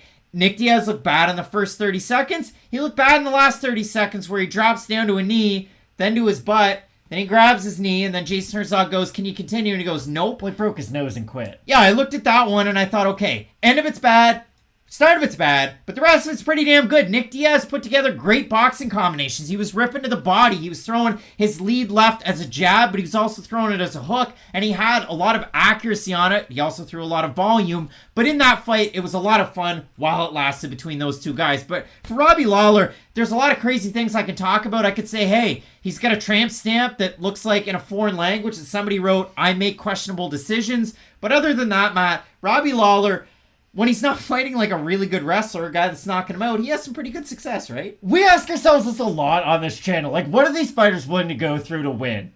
I don't have to ask that when Robbie Lawler's fighting. Or Bryan Barberena. No. Like, Robbie Lawler, I have seen win fights off, like, he's on death's doorstep. He's taken so much damage. Like, yeah, Bryan Barberena's got hurt and come back and look good. Robbie Lawler split his lip from his lip to his nose and still knocked a guy out. Like, there's no quit in Robbie Lawler at all. I don't care what happens in an MMA fight. If the first 2 rounds he gets 10-8'd in, he's still going to try with everything he has in the 3rd, 4th, and 5th. I have to go back to the Colby Covington fight, which stylistically was terrible for him, but what was his best round in that fight?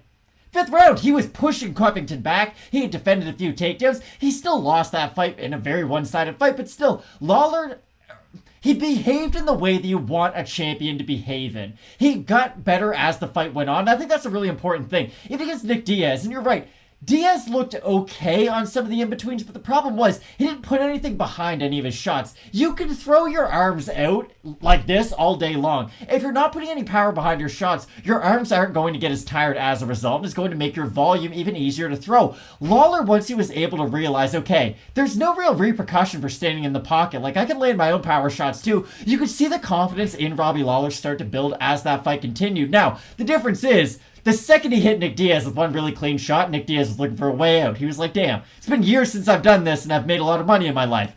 Bryan Barberena is a little bit different, though, and he's at a very different stage of his career, and that's why I think this fight's going to be so fun, because I think Lawler's still going to fight in that very same manner, but I think Barberena is willing to take a lot more punishment and try to dish his own out.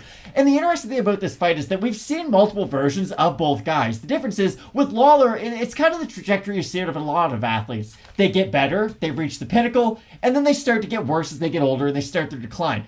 Lawler, yes, he was able to kind of halt that with his last performance, but still, the last 4 top-tier fighters he's fought, he has been on the losing side of those fights. But with Barberena, post-stomach surgery and post some of his own injuries, he hasn't necessarily been the same guy that he was all the way back when he fought Vicente Luque and even Randy Brown. He does seem to be slightly more hesitant on the outside, he even uses his own offensive wrestling a little bit more in his fights, so I'll be curious to see what version of Barberena we get, because you know he's probably thinking, okay, I'm fighting an older guy who's 40. If Barberena comes into this fight looking to throw bombs in the feet with Robbie Lawler, we're in for an absolute treat of a fight. Yeah, he just did that in March against Matt Brown, had a fight of the night against the hometown guy, because that was an Ohio fight night.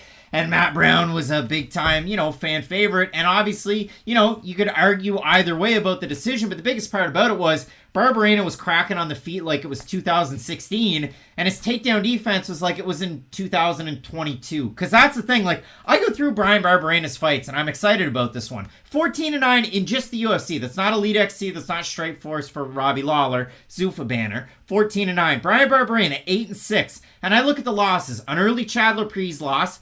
All right, it is what it is. You lose to Colby Covington, Leon Edwards, Vicente Luque, Randy Brown. All right. Top 15 or periphery of the top 15. Bryan Barberena's last loss to Jason Witt. Jason Witt gets knocked out on the feet, but if he doesn't get knocked out on the feet, he's taking you down and he's going to deep waters. And for Mr. Barberena, if you look at his last 4 fights, he's 3-1. That's very good. Anthony Ivy, 5 of 24 on takedown attempts, but the takedowns were a big story for Ivy when it was on the feet. Barberena. Jason Witt went 8 of 18. Then you have Darian Weeks, 4 of 8 in a fight that was close. And then the last time out, if you look at it against, Matt Brown went 5 of 7 on his takedown attempts. So again, 5, 8, 4, and 5. Those aren't good totals to be taken down. And Barberena, once he gets to the mat, he works his damnedest to get back up, but he gets taken down to the mat a fair bit in his fights. Now again, beats Ivy by decision. Good fight against Darian Weeks. Split decision fight of the night against Matt Brown. If you look at it career-wise, 4 fight of the nights for Bryan Barberena, and he's had 2 since that kind of career possibly ending Robbie injury. Lawler's like fight of the night, fight of the years over here. Robbie Lawler is a fight of the year type of guy. But again, only 55% takedown defense for Bryan Barberena career, so it's not that great. But you look at this fight, I mean, Matt, stylistically, skill for skill when they strike, this should be a fun one. And oh, by the way, Robbie Lawler, like Mike Gundy, I'm a man, I'm 40. And that's the big story of this fight. Lawler isn't the guy he used to be. Like, if this is 2015 Robbie Lawler, the fight's over in 45 seconds. Like, I'm not even joking how fast this He's fight going would to be. the moon. Yeah, like, Robbie Lawler is one of the all-time great welterweights. He really is. And he was an interesting champion, too, because he was such a fun fighter to watch while he held the belt. Normally, you get the belt and you think, okay, how do I hold on to this? I make a lot more money outside the UFC. I want to maintain my championship for as long as possible. Robbie Lawler turned his aggression up to 11, and shit got wild, and that's why I appreciate it. I think he's going to fight in the same manner that he always has. I don't expect him to go for takedowns, even though Lawler used to wrestle a lot more early on in his career than he does now, ever since his second run in the UFC. Because he was still living and training in Iowa with Pat Miletich. And ever since his second run in the UFC, the cost check win, there's a lot of wins, his second time over, he hasn't been as much of a wrestler. He's a decent defensive wrestler against people who don't specialize in it, like the Covingtons or even the Usmans of the world would, but against a regular wrestler, he can defend a lot of those attempts. I expect this fight to primarily be contested on the feet, but I do think Barberena is starting to look like the fighter he used to be a little bit more. And even the Matt Brown fight, I know it was a split decision. I thought Barberena was able to win that fight. Yep. And I think Barberena, if he's able to use some of the same techniques that he employed in that Matt Brown fight, use some kicks, keep this fight at a longer range, I think he'd have a lot of success against Robbie Lawler. But even at 40 years of age, I think Lawler's going to make this a very fun fight and one that you're not going to want to miss. This should be a fun one. You look at the odds for this fight, and Lawler open a plus 130. He's now minus 125 underdog for Barberena. Open the favorite minus 130. Plus 105, 103, somewhere around there. We have a look at the topology votes. Surprise that's there to you. I would think former champ gets the respect with the fans. I'm going to say over under 70% Lawler. I'll say under. I'm going to say under. It is under, and they're actually really close. So 868 total votes, 54% Lawler, 72% by decision, 22% by knockout for the 46% that have Barberena, 77% by decision, and 16% by knockout. So again, the odds have shifted. You do now have Robbie Lawler as the favorite. The fans also have Lawler. Do you have Lawler?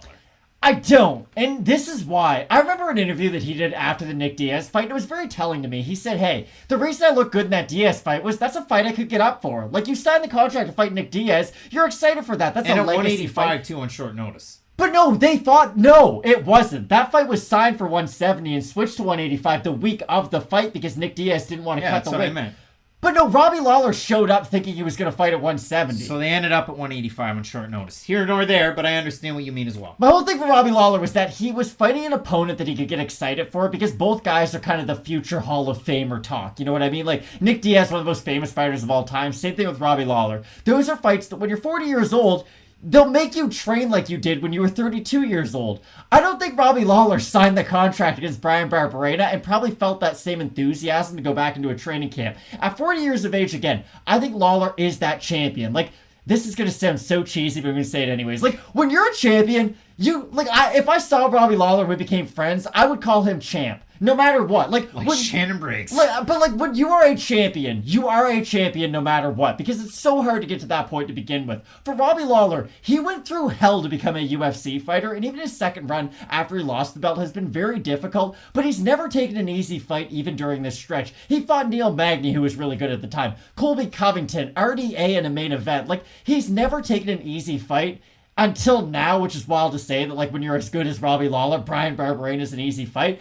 I think this is going to be one of those fight of the night contenders, but I do favor Barberena. Barberena cracks. He's got great long-range weapons, understands distance, also takes a lot of damage. But when I do look at this, you look at that Lawler fight, rematch against Diaz. The first time they fought was UFC 47. When they still named them the name of it, Big John would get behind it. It's on. It's on. And he got flatlined by a hook and knocked out, and Nick Diaz won that one. He looked great in his last fight. But again, for Lawler's last time out, he had volume.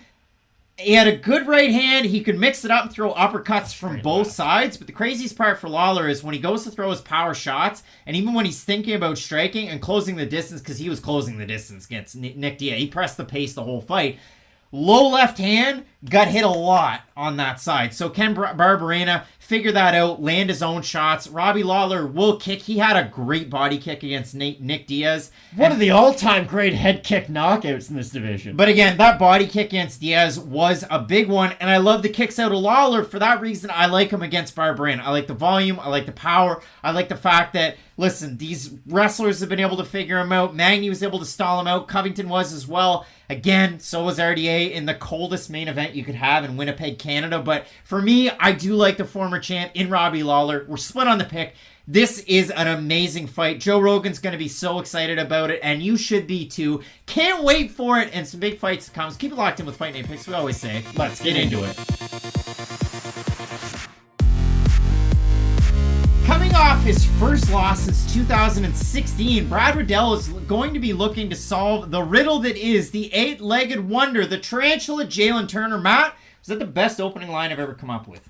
I don't think so. Oh, shade. But Matt, for Brad Riddell, he had lost on the regional scene down in the Anzac region. He got submitted, went on a wicked run streak, took on the former Tiger Muay Thai striking coach, him being a former Tiger Muay Thai striking coach as well. It was a battle of the strikers. It was the Spider-Man meme. And for Brad Riddell, it was kind of competitive. I mean, he did have Fiziev bloodied up, and then Fiziev went, well, that's cute, spinning wheel kick, and knocked him out. And again, some people at the time said it was an early stoppage. It is what it is. Riddell kind of like was out of it, so I didn't think it was that bad of a stoppage. But when it does come to this fight, I mean, for Riddell, the fight against Fiziev was back in December, so it has been some time. And for Jalin Turner, this guy's had a wild ride in the UFC. Whether it's a fight with Vicente Luque at 170 pounds, whether you look at another one of his losses against Matt Frevola where he gets totally out-wrestled, he's really come back from those stronger. He's on a 4-fight win streak, finished Joshua Culibao. That win ages well, even though Culibao jumped up to take it. Beat Brock Weaver badly. Beat Uros Medic badly.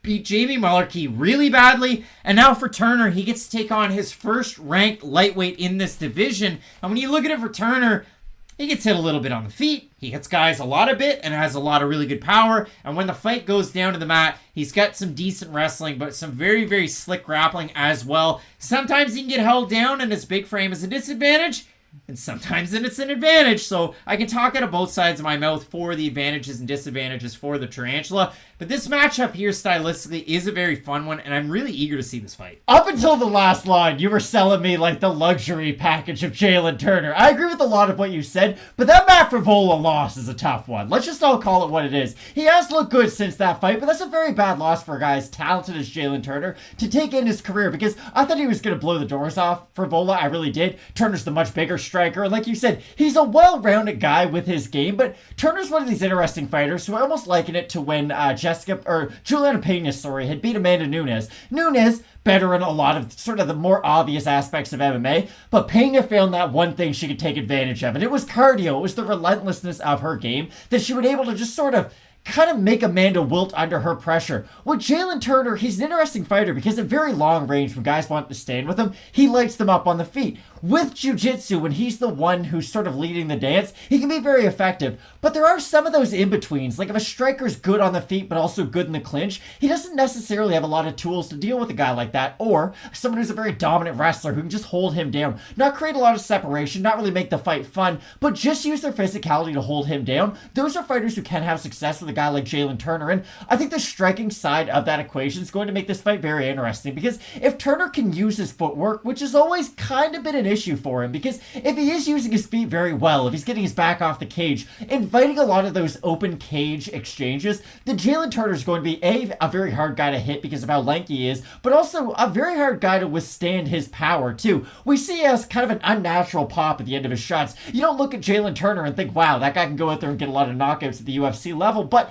he is a very technical striker and a very accurate one too. But against Brad Riddell, I don't think he's going to have the luxury of having sort of the range that he's comfortable with and having a guy just slowly walk into him like some of his last opponents, because that is the thing about Jalin Turner. Other than Jamie Mullarkey, I mean, Brad Riddell would also beat Joshua Culibao. He would also beat some of those other guys too. So other than Mullarkey, I wasn't completely sold on Turner. But if he looks like the guy who absolutely destroyed Jamie Mullarkey the last time out, this fight against Brad Riddell is fight of the night written all over it. Mullarkey had a fight of the night against Brad Riddell. It was back and forth. Mullarkey rocked him. He rocked Mullarkey. He took Mullarkey down. That was a big kind of talking point of that fight. For Jalin Turner, it was weird because Mullarkey's one of those guys. He's also very big for the division, but not as tall, not as long. And Turner was able to really kind of work his range, and that's a thing that he really has to figure out. I mean, again, if you look at this fight, Turner has 8 inches of height and 6 inches of reach on Brad Riddell. Brad Riddell's a world-class striker that understands how to get into boxing range or find his own range to beat some of these guys.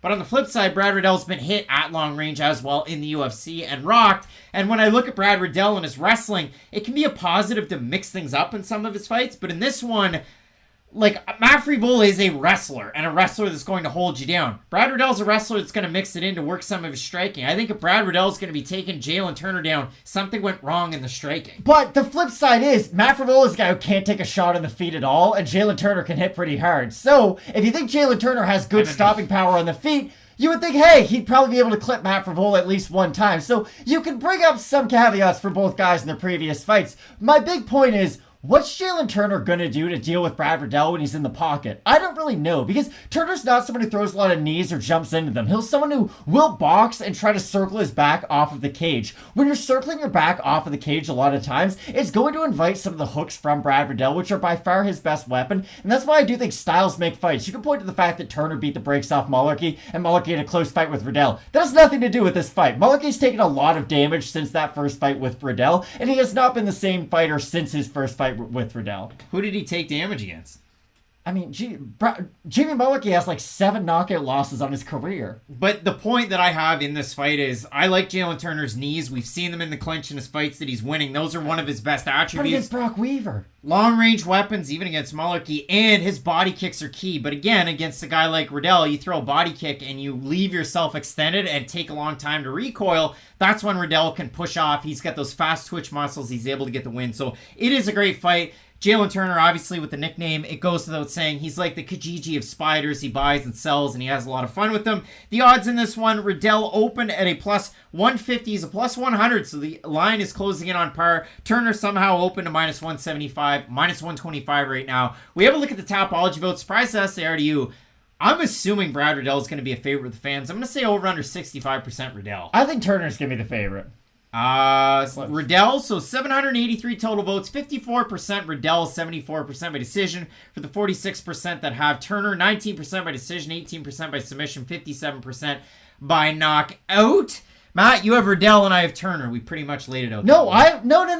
That's not it at all. I think Jalin Turner's going to win this fight, but the problem is the fight's going to take place in a range that I think he's going to struggle with against Brad Riddell quite a bit. So it's going to come down to what else can he do in this fight, because at boxing range, on the feet, in the pocket, Brad Riddell's going to go to the body, going to go to the head, even going to use his own elbows to mix in, because that's something he uses very effectively, and I think Turner's going to have trouble with that. The difference is Turner has other ranges that he can use to still succeed in this fight. He can hit Brad Riddell on the way in and once he's there too, and that's why I ever so slightly do favor Jalin Turner, but I think the fight that this fight, or the range in which this fight's going to take place in, will favor Brad Riddell. I just think Turner's going to show us a wrinkle of his game that we haven't seen yet. And that's the big thing about this fight. Both guys are just in the rankings, or just outside the rankings. They're kind of battling in that 20 to 15 range. They're going to have to show us something new in their games to really warrant a ranked opponent next. Look, guys like Mateusz Gamrot and Arman Tsarukyan, they have to wait years just for the opportunity to maybe main event. And that was an outlier where the UFC gave us a fun fight that normally they don't give us. So for Turner and Riddell, a very important fight for both their careers. I'm ever so slightly favoring Jalin Turner, but this is a phenomenal fight. Riddell currently ranked 14th, having just lost to Fiziev. They're making him fight outside of the rankings. Gregor Gillespie's ranked in this one, but he doesn't take very many fights, Gregor Gillespie. So, Matt, I do like this fight. Both of us going with Jalin Turner to get the win. We get some big-time fights coming up. Some possible fight of the nights. 2 title fights. Let's keep it locked in with Fight Night Picks, we always say. Let's get into it. For the first time in his young UFC career, 13th ranked Sean O'Malley is going to be taking on a ranked opponent, and you've got it. It's the 35-year-old, nearly 36-year-old young Punisher, Pedro Munhoz. Now, Matt, I did a deep dive on this one because I looked at it and thought, isn't this strange? Like, wasn't Frank Castle in his mid to late 30s? So if you're Pedro Munhoz and you're the young Punisher, but you're on the level of the real Punisher, when do you drop the young out of it and just become the Punisher? Shout out to John Bernthal, because that's one of the best shows on Netflix, The Punisher. Highly recommended if you've never watched it. He's too old to be the young anything. My rule of thumb is, if you're Wonder Boy, if you're the young X, Y, or Z, the second you turn 30, drop it. Even at 29, it's a little weird, but I'll let you get away with it. The second you hit 30, quit calling yourself the young Punisher. Either way, for Pedro Munhoz, he's on the worst stretch of his UFC career right now. 1-4 in the 5-on-in now. Could he make some arguments in some of these fights? Have any of them been boring to watch? No, sure they haven't. I mean, there's some Fight of the Night sprinkled in there. He's got 4 Fight of the Nights in his UFC career. He's got 3 performance bonuses. And if you do look at it, I mean, for Pedro Munhoz, the fight against Dominic Cruz, he hits him with like this short left in tight that Cruz wobbles to the ground, gets right back up. Munhoz kind of like, he's so excited he falls and then he gets back up, lands a hook, drops Dominic Cruz, and then it's like, uh-oh, is this the Keith Peterson stage of a Dominic Cruz fight? Well, referee goes, no, we're not going to make that mistake again. And then Munhoz, round 2, round 3, doesn't really fall off, but Dominic Cruz gets back into the fight and starts to land wicked volume. It's not like there was a ton of accumulation, but he threw a lot at him, and Munhoz just couldn't really figure it out. And that's the crazy thing. For Munhoz to be this power puncher to some people, for him to land that knockout blow over Cody Garbrandt, and be known as somewhat of a fast starter, back up, because that's not really the case. Munhoz actually does start to land volume as fights go on. I look at his fight against Frankie Edgar. He has a really strong 5th round in that fight. I thought he beat Frankie Edgar. Most people thought he beat Frankie Edgar. 19-4 on MMA decisions thought that he won that one. But regardless, split decision lost that main event. Lost to Jose Aldo. Very close competitive fight. A loss to Cruz last time out. Jose Aldo one, he got pieced up and bad. But my point out of all of these Pedro Munhoz fights are, you don't want to blink like a Kai Kara France fight, because they are so much fun and they're so action-packed. And the biggest talking point, if you want to go to your friend that's a big Sean O'Malley fan, you want to go and say, wow, I understand this guy's great. He's understanding of distance. He throws great boxing combinations. He rolls with the shots. This is the biggest thing that I have for Pedro Munhoz in his fights. In the Dominic Cruz fight, he landed 19 of 26 leg kicks. Against Aldo, 37 of 42. Against Jimmy Rivera, 40 of 52. These are just examples of his last 3 fights. Pedro Munhoz is a wicked leg kicker. Sean O'Malley obviously has susceptibility to getting leg kicked. Vera was a big example of that because that's his only loss. But in his other fights, that has been a thing because he does tend to stand heavy on his lead leg before he switches stance and moves around. But he doesn't really check leg kicks. Maybe Pedro Munhoz can make that the X factor to then beat Sean O'Malley. But that's a big talking point for Pedro Munhoz's game. It is a very big component of his game because he does like to set up his bigger power shots with that lower leg kick. And of course, when you do throw big power shots on the feet, it makes your opponent much more stationary if you start to cut down on their legs because they will be much more hittable as a result of it. The only saying I'm going to take here is, the problem with Pedro Munhoz is that, to quote our great-grandmother, he is slower than molasses on a cold winter's day. And it is the truth. If you just look at the skill set of Pedro Munhoz, he's a skilled striker. He's extremely skilled with his jiu-jitsu. Go back and watch the majority of his earlier fights. That's how he's able to win. He's that good of a grappler. The problem is, He's so slow, it's not even funny. Like, you have to stand there and almost want to be hit by Pedro Munhoz to be hit by him. And a lot of the fighters that you bring up, especially with the leg kick totals, are there to be hit or have to have the fight in boxing range slash wrestling range to have success. Jimmy Rivera, a good example of that. Frankie Edgar, Dominic Cruz, all three of those fighters fight in almost the exact same manner. They have to be close to you, so there's the threat of the takedown, and none of them really kick. They all have to use their hands to do a lot of their offensive work on the feet. Sean O'Malley's 7 inches taller than Pedro Munhoz and throws kicks, though, and I really do think 5 inches of height, 7 inches of reach. My bad. 5 inches taller and has 7 inches of reach on him. I think stylistically, this is a very poor matchup for Pedro Munhoz, and I really do think that this is strategic matchmaking by the UFC's part, because there's 13 guys in the top 15 of bantamweight who could probably beat Sean O'Malley. That's how competitive the weight class is. That's how good anybody can be on any given day. The problem is, when you look at guys' X factors and how some people can exploit the weaknesses of others, Pedro Munhoz is slow and he's very hittable in a lot of his fights. Sean O'Malley's very fast and very accurate in the majority of his fights. And I'm going to go back to a boxing fight that happened a couple of weeks ago. Joe Smith Jr. versus Artur Beterbiev. It was a fight that a lot of people were excited for, and Artur Beterbiev won by knockout.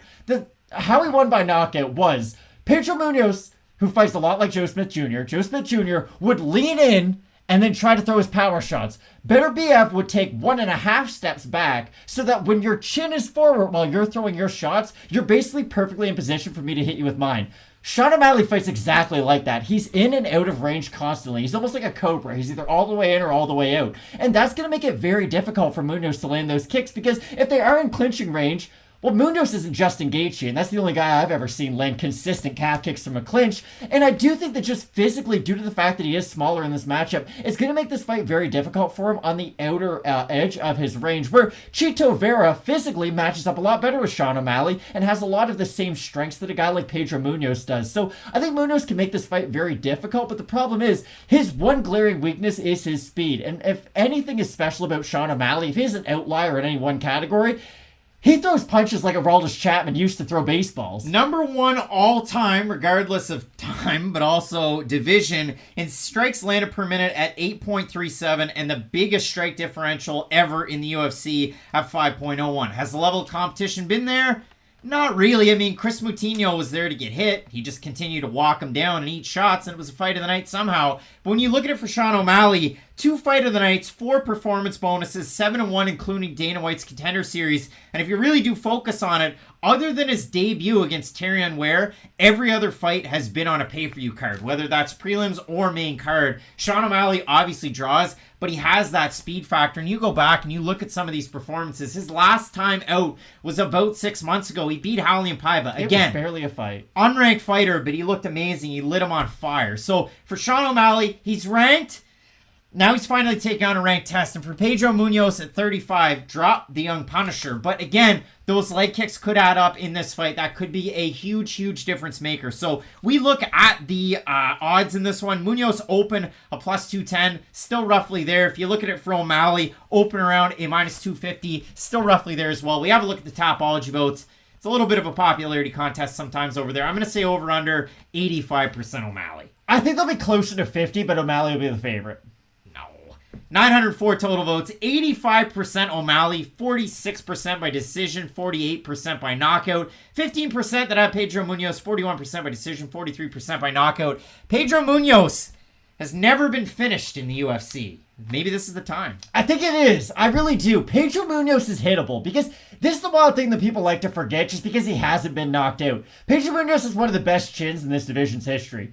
Easily. Like, Munhoz gets hit by shots that would send Cody Garbrandt to another division. He can eat massive shots in the feet. But the issue is, how do we know he has a really good chin? He's been hit clean a lot throughout his career. And I remember Munhoz credited a lot of his own chin for, I trained with a national Brazilian boxing champion. Like, I have some really high-level boxing in my back pocket. Sean O'Malley's not going to play the boxing game with you, though. He's either all the way out or all the way in. And I think that does negate a lot of the advantages Munhoz has coming into this fight.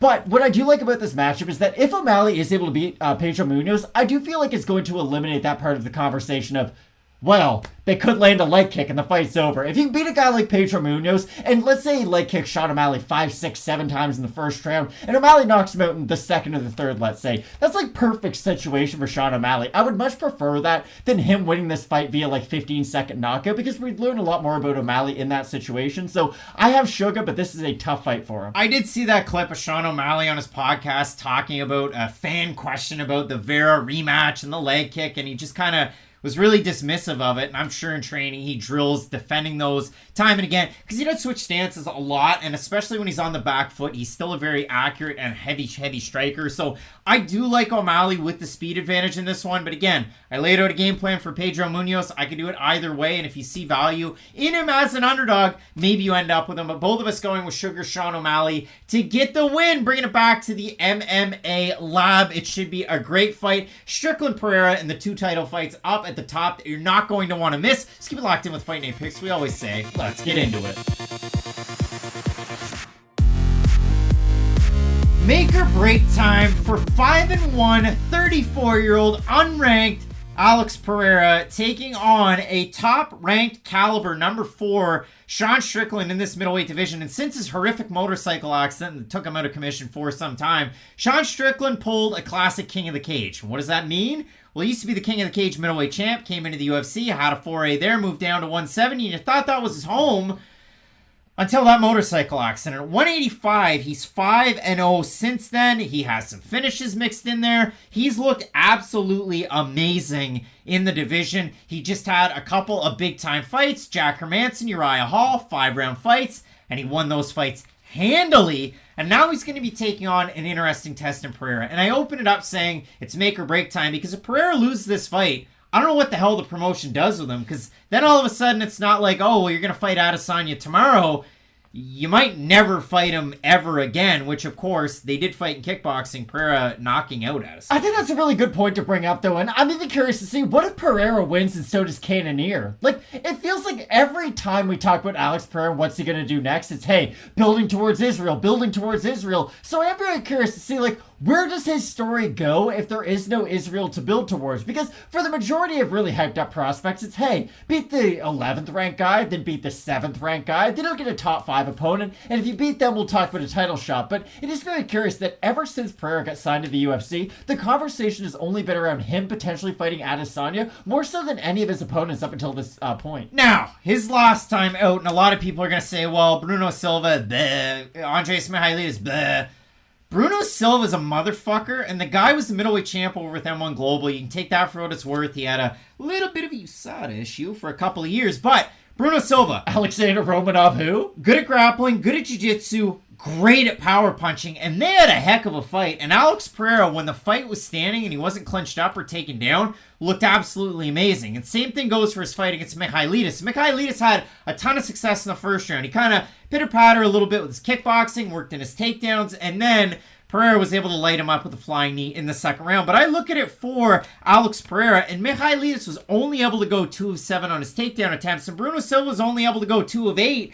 And Pereira beat Bruno Silva, 3 judges, 30-27 on each of their scorecards. So for Pereira, he's been able to grapple defensively enough, because you're never going to see him offensively grapple, from the school of Teixeira MMA and Fitness out of there, Connecticut, there.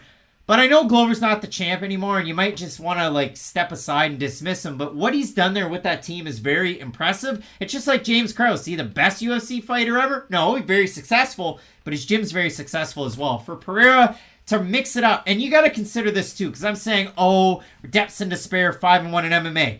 33-7 in kickboxing, 21 knockouts, and he was a former Glory middleweight and light heavyweight champ. Light heavyweight as recent as last year in 2021, he was their champ. So he's made the transition back over to MMA, because he did have an MMA fight years ago, very, very well, and he's looked very good in these fights. And I do like his takedown defense, because it's not just defensively oriented from on the feet. If he does get taken down, he's a very strong athlete for the size of him. I know he's got like a thin build to him. He doesn't look like the biggest guy in the world, but you can tell how naturally strong he is, because at 6'4" at the middleweight division, he towers over his opposition. It is kind of like watching a Kevin Durant play basketball, because he's hunched over a little bit. Like, Pereira does things wrong, but his athleticism can make them them right. And I think it is very interesting, the matchmaking that they've done with Pereira up until this point, because we talked about this a lot. Like, Michailidis, oddly enough, stylistically might have been his toughest fight. A guy who's going to wrestle you more than anything, really, and a guy who's really going to try to wear on your gas tank and make it an ugly fight. Whereas with Souza, Silva, he's going to stand on the feet with you a little bit more. He'll play your game a little bit. So I do like how they've matched Pereira up in the UFC up until this point.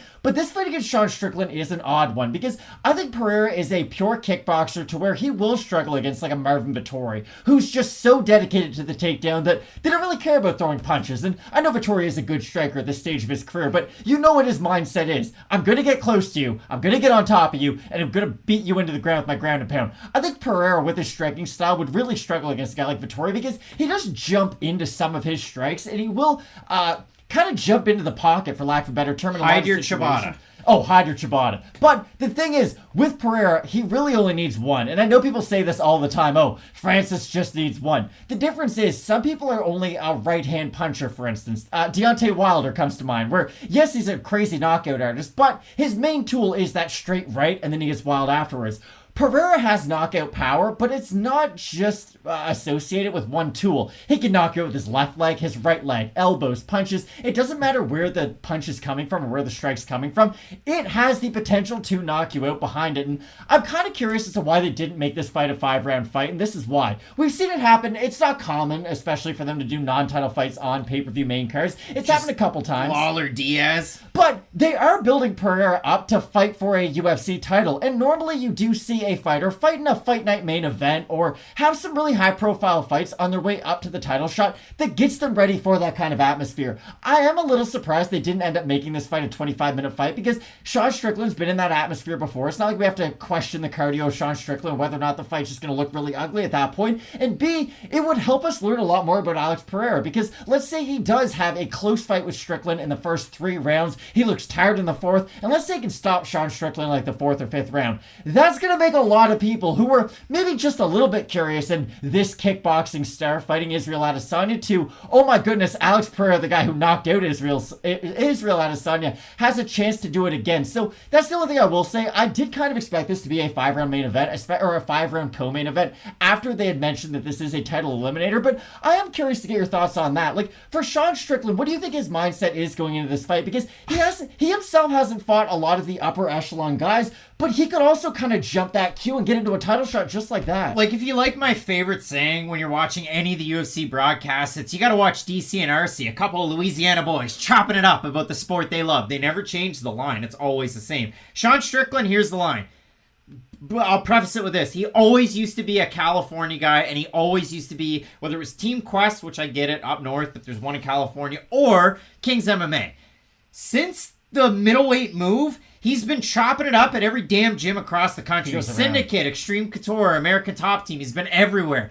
And a lot of people credit his success to, okay, his boxing is great. When he's in the pocket, it's great. My big critique is he's squared up. Like, he's really squared up. I don't understand why guys don't have success kicking his leg. You know why? You know why, Craig? It's because as soon as somebody goes to land that kick, he throws volume with power behind it. Guys respect his power and they back off. Look at Jack Hermanson. Jack Hermanson sometimes gets lost when he meets volume. He looked completely lost when he took the volume of Sean Strickland. That was Strickland's last fight a few months ago, 4 months and a week ago, when he took on Uriah Hall. Again, 50-44, 50-45, 49-46. Uriah Hall couldn't get started. Krzysztof Jotko was on the back foot the whole fight. Couldn't figure it out. Brendan Allen got finished in that one. And then the fight against Jack Marshman, where this all kicked off about 1.5 years ago. In the 3rd round, he's toying with him. He's jawing with him, telling him to throw down. He looked like a middleweight Max Holloway in that fight. He really did look amazing. And I know Jack Marshman had a rough go in the UFC. But regardless of it, Sean Strickland's looked very, very good in these fights. So I look at the odds. Strickland open to -175. -103 right now on best fight odds. Alex Pereira, unranked, against the number 4 middleweight. Open to +150, -122. Matt, Sean Strickland in the UFC is 12-3. Those 3 losses, Santiago Ponzinibbio, Kamaru Usman, who out-wrestled him, and dropped him on the feet, though. Eliseu Zaleski dos Santos, who put him on a poster. Like, it's probably in somebody's house. The spinning wheel kick, it's definitely in Eliseu's house, and it's probably in a dance studio. Eliseu has, like, an NFT of just him, like, spinning and knocking him out. It's definitely in a capoeira dance studio somewhere. Matt, we have a look at the fan vote. 50%! Wow. 894 total votes, so split them with a hair. 75% of the fans who have Strickland have him to win by decision. 68% of the fans who have Pereira have him to win by knockouts. Matt, I seem to come from that same school of thought. Strickland wins the decision, Pereira knocks him out. What do you say?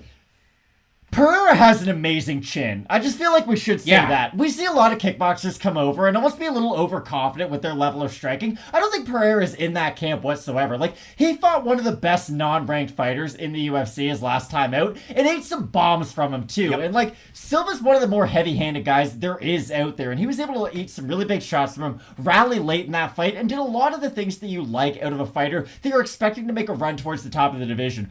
I think the UFC strategically match-made this. No way. As good as any fight. Because that's the thing. Pereira is, of course, he's a 10 out of 10 in striking. But I think, okay, Israel Adesanya and Alex Pereira are both, let's just say, the same level of striker, if you will. Like, no one's going to go out there and just purely outstrike them on the outside. The difference is he moves with his feet, playing it flat on the ground for the most part, so it does help him with his takedown defense, and he has refined his process slightly throughout his almost 20 MMA fights now. Whereas for Pereira, he still does have some of those tendencies to jump into the pocket, which is something you do when you don't have to worry about the takedown. So against Sean Strickland, who also gets all of his work done in the pocket, I do think Pereira will be able to win this fight, but I'm very curious to see what they do with Pereira. What if he doesn't have an impressive win this time out? Dana White's sitting back like, hey, we want him in there with another guy. Like, maybe you do the Whittaker fight, but Costa would be a really good one now that I think about it. It's a great example. It's just, I still find this very weird how everything Pereira does is tied to this guy who has the title. Whereas for Adesanya, it doesn't really feel like Pereira is a part of his story, but everything about Pereira's story is him getting to the Adesanya fight.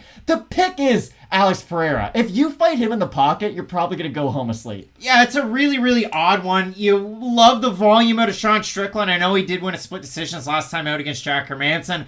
Honestly, I didn't hear a ton of arguments for Hermanson winning that fight, so it is what it is. But against Uriah Hall, he bulldozed him. The biggest thing, if you do look at it for Sean Strickland, even against Brendan Allen, he was able to take him down. Is facts that he can mix in his wrestling when he needs to. Pereira's not an easy guy to take down. Great use of underhooks when he gets back up against the cage. He's a tall guy that can use his frame well. He has a great base that he extends out. Like, he's not just a 5-1 fighter. Obviously, I think people are going to be mad at this prediction, though. I feel like a lot of people out there are going to be like, hey, Sean Strickland with the experience. I can't believe you guys are picking the hype job. But, like, Sean Strickland gets all of his positives done in the pocket. Alex Pereira strikes like there's a thunderstorm outside your window. It's not a great recipe. Dog that's afraid of it? Well, no, it just sounds like two wooden bats are hitting each other when Alex Pereira lands anything. Who was the poor guy who fought Pereira in his fight after Glory, but before he came to the UFC? You can find it on LFA Zone. It was in LFA. It was awful. They matched Pereira up with a guy who had very limited experience, too. Thomas Powell, who's 4-4. Thomas Powell, God love you wherever you are. He's all over Twitter. I see him there a lot. Thank God he's doing well nowadays, because he fought Alex Pereira in one of the scariest fights I've ever seen in my life. It's like we have the greatest kickboxer of all time against a guy who's, what? Well, I guess 4-3 at the time. And then, yeah, Pereira hits him with a left hook that straight up sounds like a crack of thunder or someone hit a whip inside the cage. Like, Pereira has fight-changing power if he lands, and Sean Strickland has good numbers, but you only really come down to the numbers if it goes to decision. I expect Pereira to win by stoppage. I think Pereira's going to win too. And this is weird, kind of, coming into this one, thinking about it. Sean Strickland, 4th rank, mixed in the wrestling, training at Syndicate, Couture, American Top Team. I'm going to wrestle, which is great because he can out-wrestle strikers. He out-wrestled Uriah Hall. He's out-wrestled guys in the past. He was able to take down Brendan Allen. I think Alex Pereira is going to win. It's completely outside of the realm of the way that Craig Allen picks fights. I always go experience takedown versus guys who just have power. But I think Alex Pereira is going to get it done, and it sounds weird to me, so let me know in the comment section who you have in this matchup. But both of us kind of scratching our heads, and we're going with a guy who's, a few days away from turning 35, and Alex Pereira to get the win. I can't wait for this fight, and if you really want to see us either take an L or a big W, join in the Fight Night Picks Sidekick. We're going to be live for the main card on YouTube. We're going to be chatting with you, so if we look like donkeys, you can see it there. 2 big title fights up at the top that you're not going to want to miss. Keep locked in with Fight Night Picks, as we always say. Let's get into it. Coming up this weekend, great things happen in threes, and for us, luckily enough, we get a 3rd iteration of Alexander Volkanovski and Max Holloway. Thank you so much for joining Fight Night Picks this weekend, Matt. Question mark kicks last weekend, amazing. A ton of people tuned in. We had a lot of fun jumping into the chat. You can catch that 2 hours before the prelims. QMK, if you ever see it on our channel, that's what it is. That's what it means. There's that pop-up in this video, but you should check it out.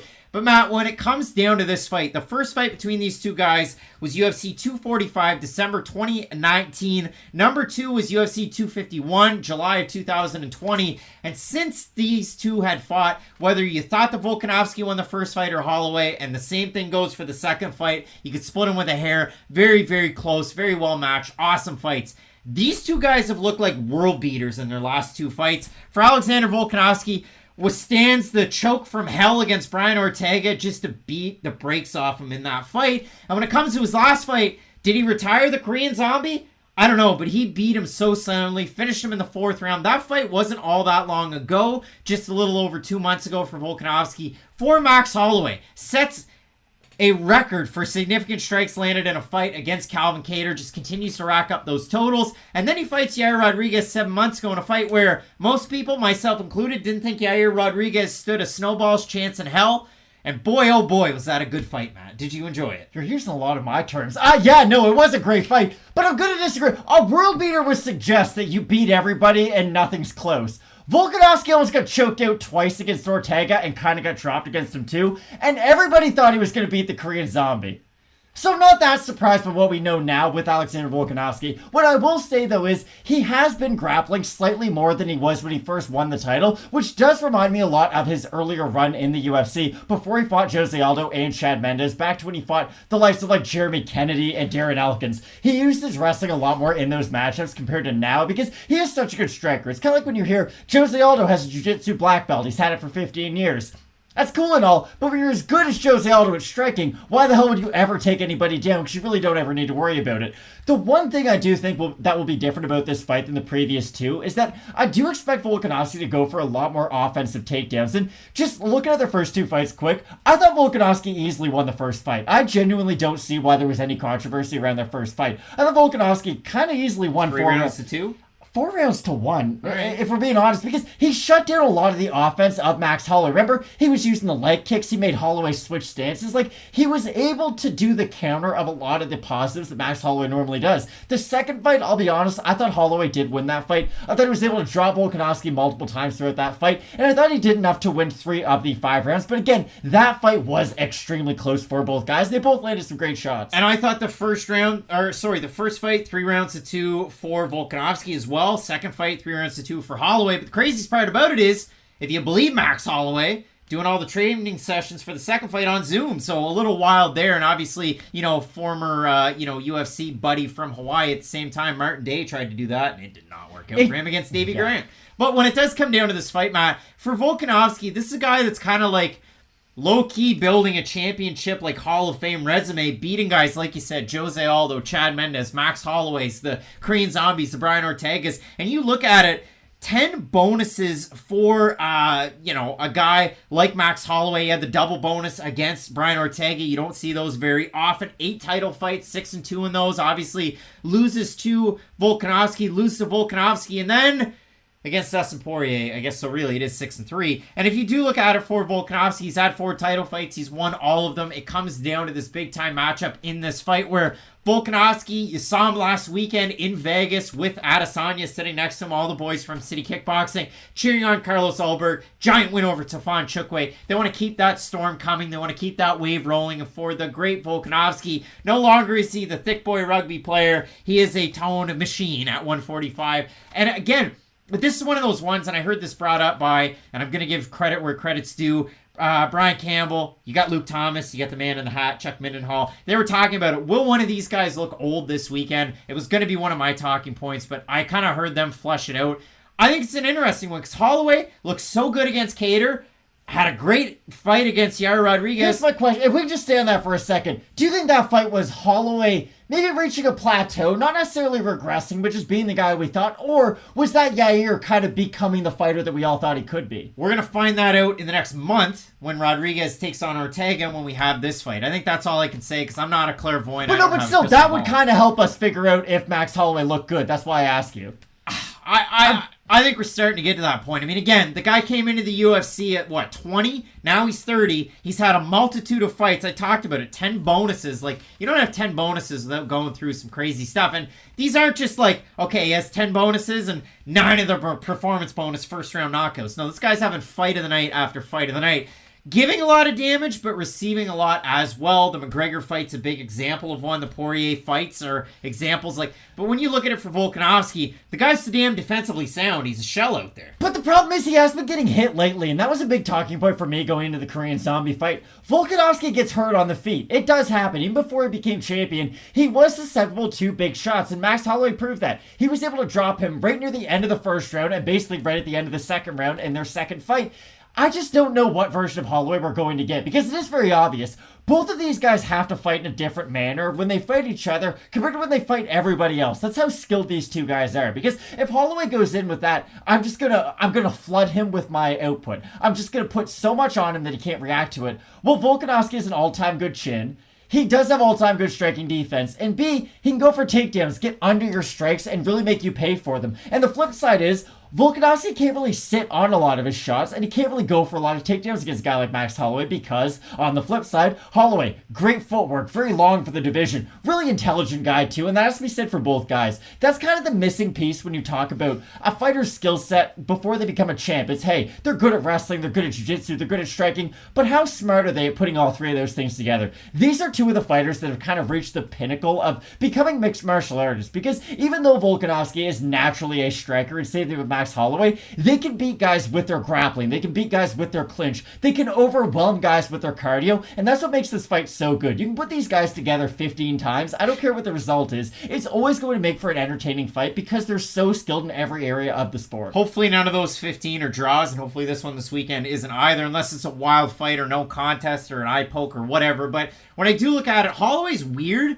because he's got a long frame, he's got long legs, he's got short arms. Like, Artem MMA is going to love this, but like Artem Lobov, really, really tiny arms at 145. But Holloway does have shorter arms, but he understands his length so damn well that it doesn't really matter. And for Volkanovski on the entries, Holloway can crouch, still keep his base, keep that takedown defense, and work that volume. And listen, you don't need me to tell you that. You saw that in 2 other fights. But when it does come down to this one, let's let the odds tell a story. Volkanovski favorite, open -145, -190 right now. For Holloway, open +125, +155. We have a look at the Tapology vote. Surprise how they are to you. I haven't thrown this one out to the YouTube community tab, but I will. So look out for that on our YouTube channel in the community tab.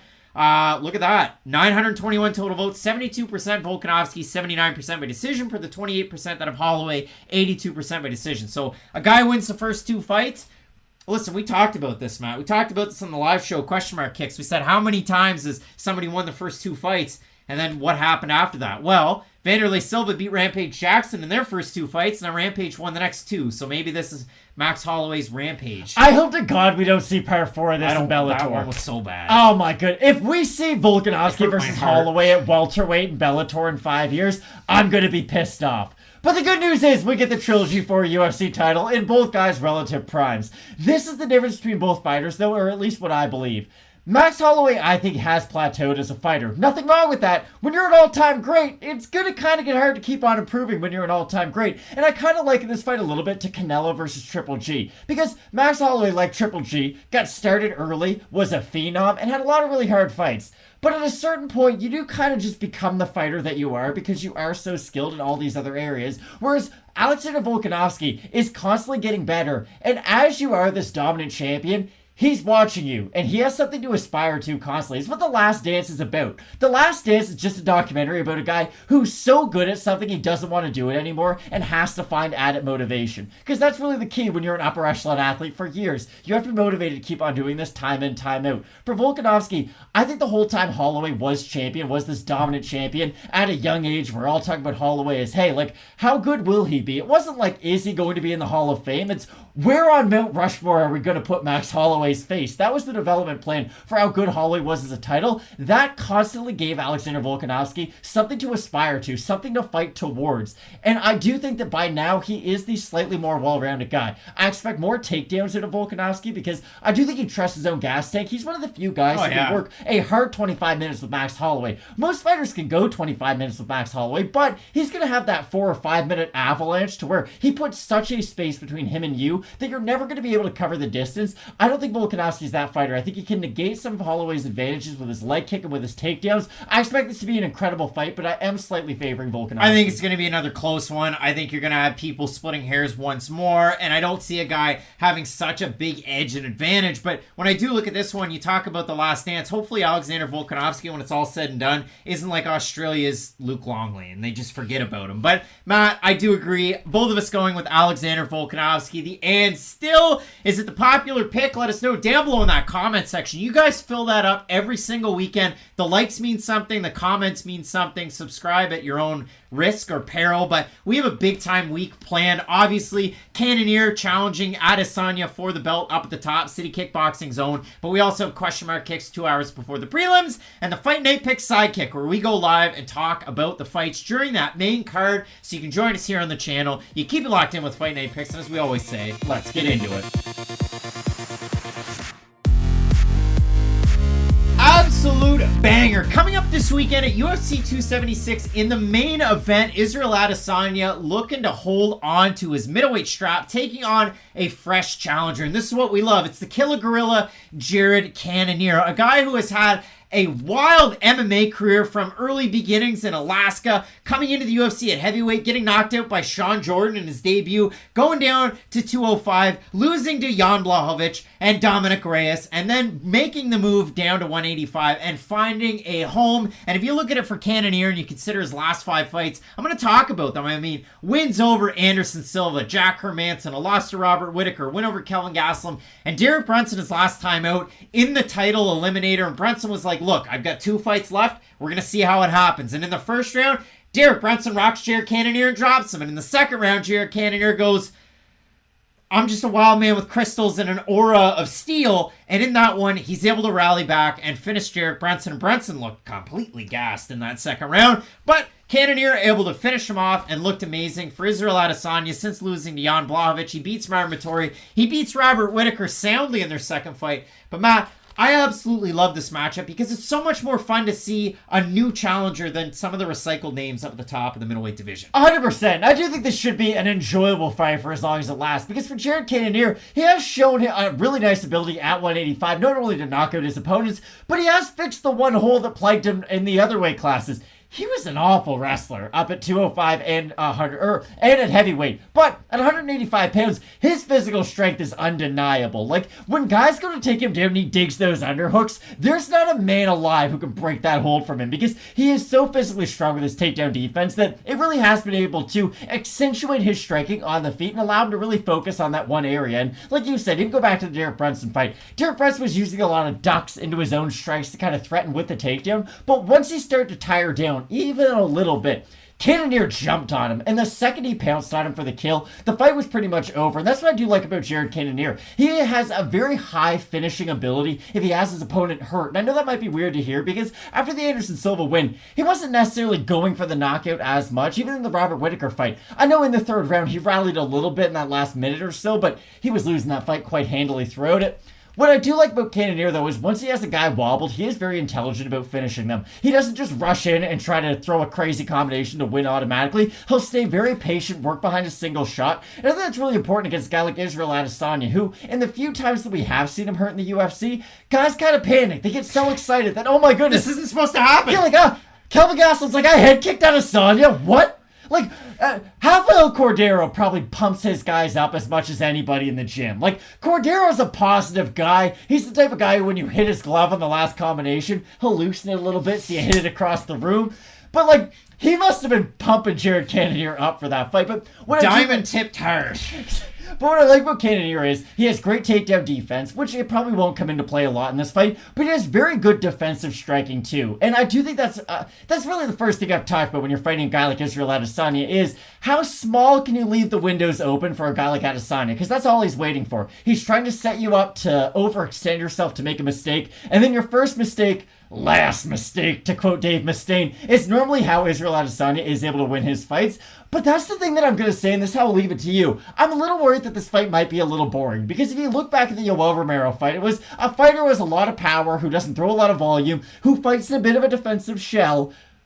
Well, that's kind of what Jared Cannonier is too, and I do worry that if Cannonier doesn't let his own hands go, we are going to see a very similar fight to the Yoel Romero-Israel Adesanya matchup. I mean, to move forward with the song quote from Megadeth, who have an album coming out this year, I didn't know that. First mistake, no more mistakes. And when you look at Jared Cannonier, he has 5 knockdowns in the UFC. He is a winning fighter. He's going to be fighting for the title. He's also been knocked down 5 times. Like, there is a... At higher weight classes than this one, though. There is a yin and a yang. Obviously, Brunson dropped him there last time out. When you look at it, Cannonier extended himself, and Brunson threw the weirdest shot. Like, it was almost like he took an oar from a boat and swung it sideways, because he swung his right arm, hit him with the side of his fist, dropped him, and then he followed up with it. When you look at the way that Cannonier hurt Brunson, Cannonier catches an elbow in the clinch. Brunson is already tired. He's wobbled. And then Cannonier's reserved. He doesn't just run after the kill. He picks his shots. He lands another elbow. And then once the fight's down on the mat, I haven't seen referee Kerry Hatley doing a lot of UFC fights, but referee Kerry Hatley let too many back fists go. Clean elbows just like on the ground. They were disgusting. It was like, well, Kerry liked Brock Lesnar when he was in the UFC. I like what Jared's doing, so let's let that go some more. But yeah, I do liken it to that Yoel Romero fight because Cannonier fights with a defensive style always. You go to kick to the body, he's very quick to duck down. When he swooped against Robert Whittaker at 55 seconds of the first round of their fight, he broke his ulna. But the guy fought with a broken ulna till the end of the fight, so you know how tough Jared Cannonier is. But when you look at this matchup, yeah, I mean, for Adesanya, the lateral movement, the in and out, like all of those things are there. And if it just comes to pure striking, there's not many people in this division that hold a candle to Israel Adesanya. This is the interesting part about this fight, though. Jared Cannonier checks leg kicks and throws very good leg kicks himself. Adesanya does rely on that a lot when he's fighting guys who don't open up with their own hands. So, again, this almost might play more into this fight might not be the most exciting because let's say Adesanya, he's throwing some jabs, he's having okay success on the outside, but hitting a lot of arms. Well, normally Izzy's next plan B is, okay, go to leg kicks and start working those. If Cannonier is checking the leg kick from the outside, I'm very curious to see what is the next step of Adesanya's kind of evolution with his game, because it normally goes boxing, kicks, and then I mix the two together once you make a mistake. In this fight, it almost might have to be in reverse. Start out kicking, see if he can defend that, and then add some other tools into the game. So I do like in this fight either the Brad Tavares fight or the Yoel Romero one, because in the Brad Tavares fight, it was kind of close. Tavares isn't the easiest guy to hit clean, especially early on in fights, but every minute the fight went by, Brad Tavares got a little bit more tired, a little bit more tired, a little bit more tired. And when you're 100%, when you wake up in the morning, you're pretty alert, right? Right before you go to bed at night, you're probably not that alert because it's been a long day. Jared Cannonier's fighting style is very similar to a long day at work. In the morning, he's going to be good. He's going to be all there. But I do think that as this fight does go on, his hands are going to come down a little bit more and a little bit more. He's going to be more wary of the body shot. He's going to be more wary of just all the offensive tools that Adesanya has at his disposal. And I do expect later on in this fight for Izzy to maybe not get a knockout, but I do think his combinations will start to land the 4th and 5th round. And whether that leads to a stoppage or not, I do think that they'll be able to land some really big shots. Yeah, and when you look at Cannonier's fight against Kelvin Gastelum, a guy who's had some great fights and a guy who's had some odd fights. It's been a while. It's kind of been everywhere and in between. You look at the Cannonier fight against Gastelum as a main event from last year, and Cannonier was able to drop him in the 3rd round. Volume totals are really low for both guys, so a little bit of a chess match there. When you're taking on a guy like Adesanya, you got to do something. Could it be the threat of the takedown to then work his strikes? Could it be a clinch situation to try and get him up against the fence? Like, Vettori was able to back up Adesanya, but he wasn't able to do anything with it. He wasn't able to land much in terms of volume. He wasn't able to get many of the takedowns. What can Cannonier do to figure out Adesanya? Because Adesanya doesn't always have to rely on forward pressure. There's fighters out there like Sean O'Malley on this card. He can strike on the back foot, land with power and volume and accuracy. Those guys and gals are few and far between. Adesanya, O'Malley, a couple of guys like that are cut from that. And that's what I keep on going back to. So for Jared Cannonier, I think a lot of his focus is going to have to be defensively early on in this fight. But if it is defensively, because he does like to keep his hands up high, that's going to leave the body kick open a lot for Adesanya. And yes, Cannonier can check leg kicks, but I do think that body is going to be wide open for Adesanya to get after. And let's say he's not landing a lot to the head or to the leg in the first round, but he is making use of that body shot. That is going to, again, make Cannonier think about that extra layer of striking defense. Probably going to make him move his hands a little bit more. It might even make him more desperate as the fight goes on, because he realizes, okay, I'm getting hit with a front kick. I'm kind of getting prodded at as this fight continues. So I do think early on it might be boring. I'll say round 4 and 5 could be really exciting. But no matter how exciting or how boring the fight is, I still go back to favoring Adesanya at most of the ranges. This could be one of those weird fights like Namajunas Esparza where nothing happens, and then at the end of it you go, well, Adesanya won, and then the judges read a scorecard for Cannonier and everybody's upset and irate. Like the last, I don't know, 3 or 4 main events. Holm, Vieta, Cater, Emmett, the last one that you had, Zaruki and Gamrot. Things have been all over the place in the sport of MMA. When you look at the odds for this fight, Adesanya open to minus 300, minus 395 right now on best fight odds for Cannonier. Open to plus 250, plus 300. We have a look at the Topology votes. Surprise to us as they are to you, Matt, but I'm going to say over under 85% Adesanya? I think it'll be 90. It's going to be 91% going with Adesanya. There's 909 total votes on that one. So, I mean, listen,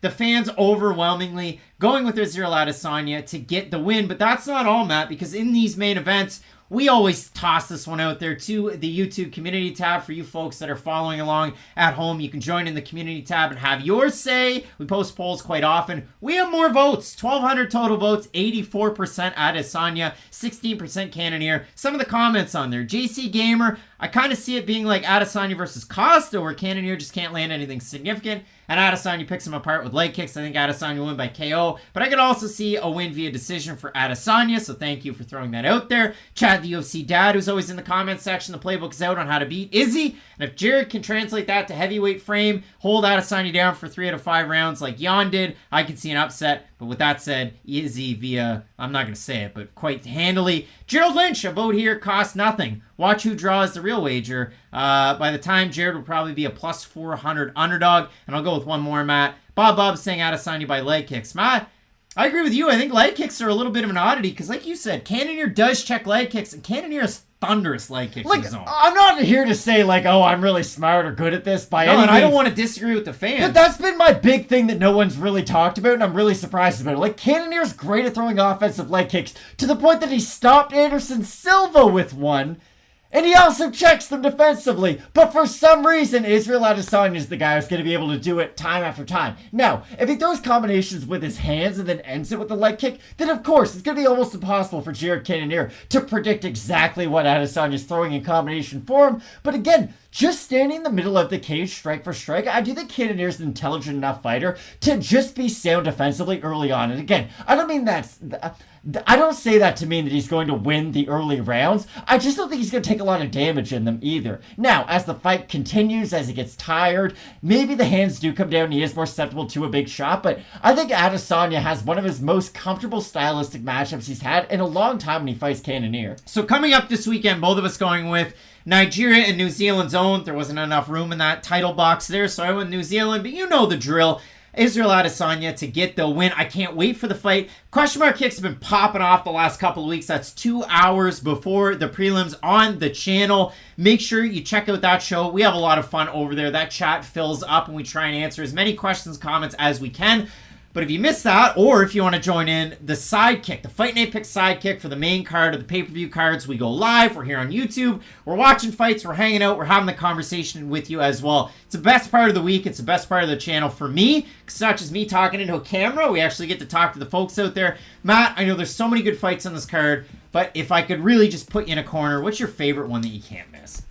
I'm really excited for Alex Pereira versus Sean Strickland. Again, like I said, I really enjoy when you have a fight on the main card that just sort of sets you up for what the next title fight is going to be. No matter who wins in this main event between Jared Cannonier and Israel Adesanya, their likely next opponent is going to be either Sean Strickland or Alex Pereira. And I really like that because we just have a very clear mind as to, okay, what's next? That's why I like tournaments in MMA. MMA matchmaking is so odd. You can have ranked fighters fighting unranked fighters. They can fight above the ranking, below the ranking, any which way in between. I really like it when there's some sort of a game plan or roadmap into, okay, if this guy wins this fight, he'll fight that person. If he beats that person, then maybe he'll get a title shot. I really like how this card seems to be set up in that fashion. Give me the old guys. It's Miller time, the champagne of beers. Donald Cerrone, Jim Miller on short notice at 170. I like a little bit of weird, but if you like the old guy fights, Robbie Lawler, Bryan Barberena, they're going to throw down. Not to say that Barberena's old, but Robbie Lawler is a man. He's 40. So many good fights coming up this weekend. The podcast, Spotify, Apple Podcasts.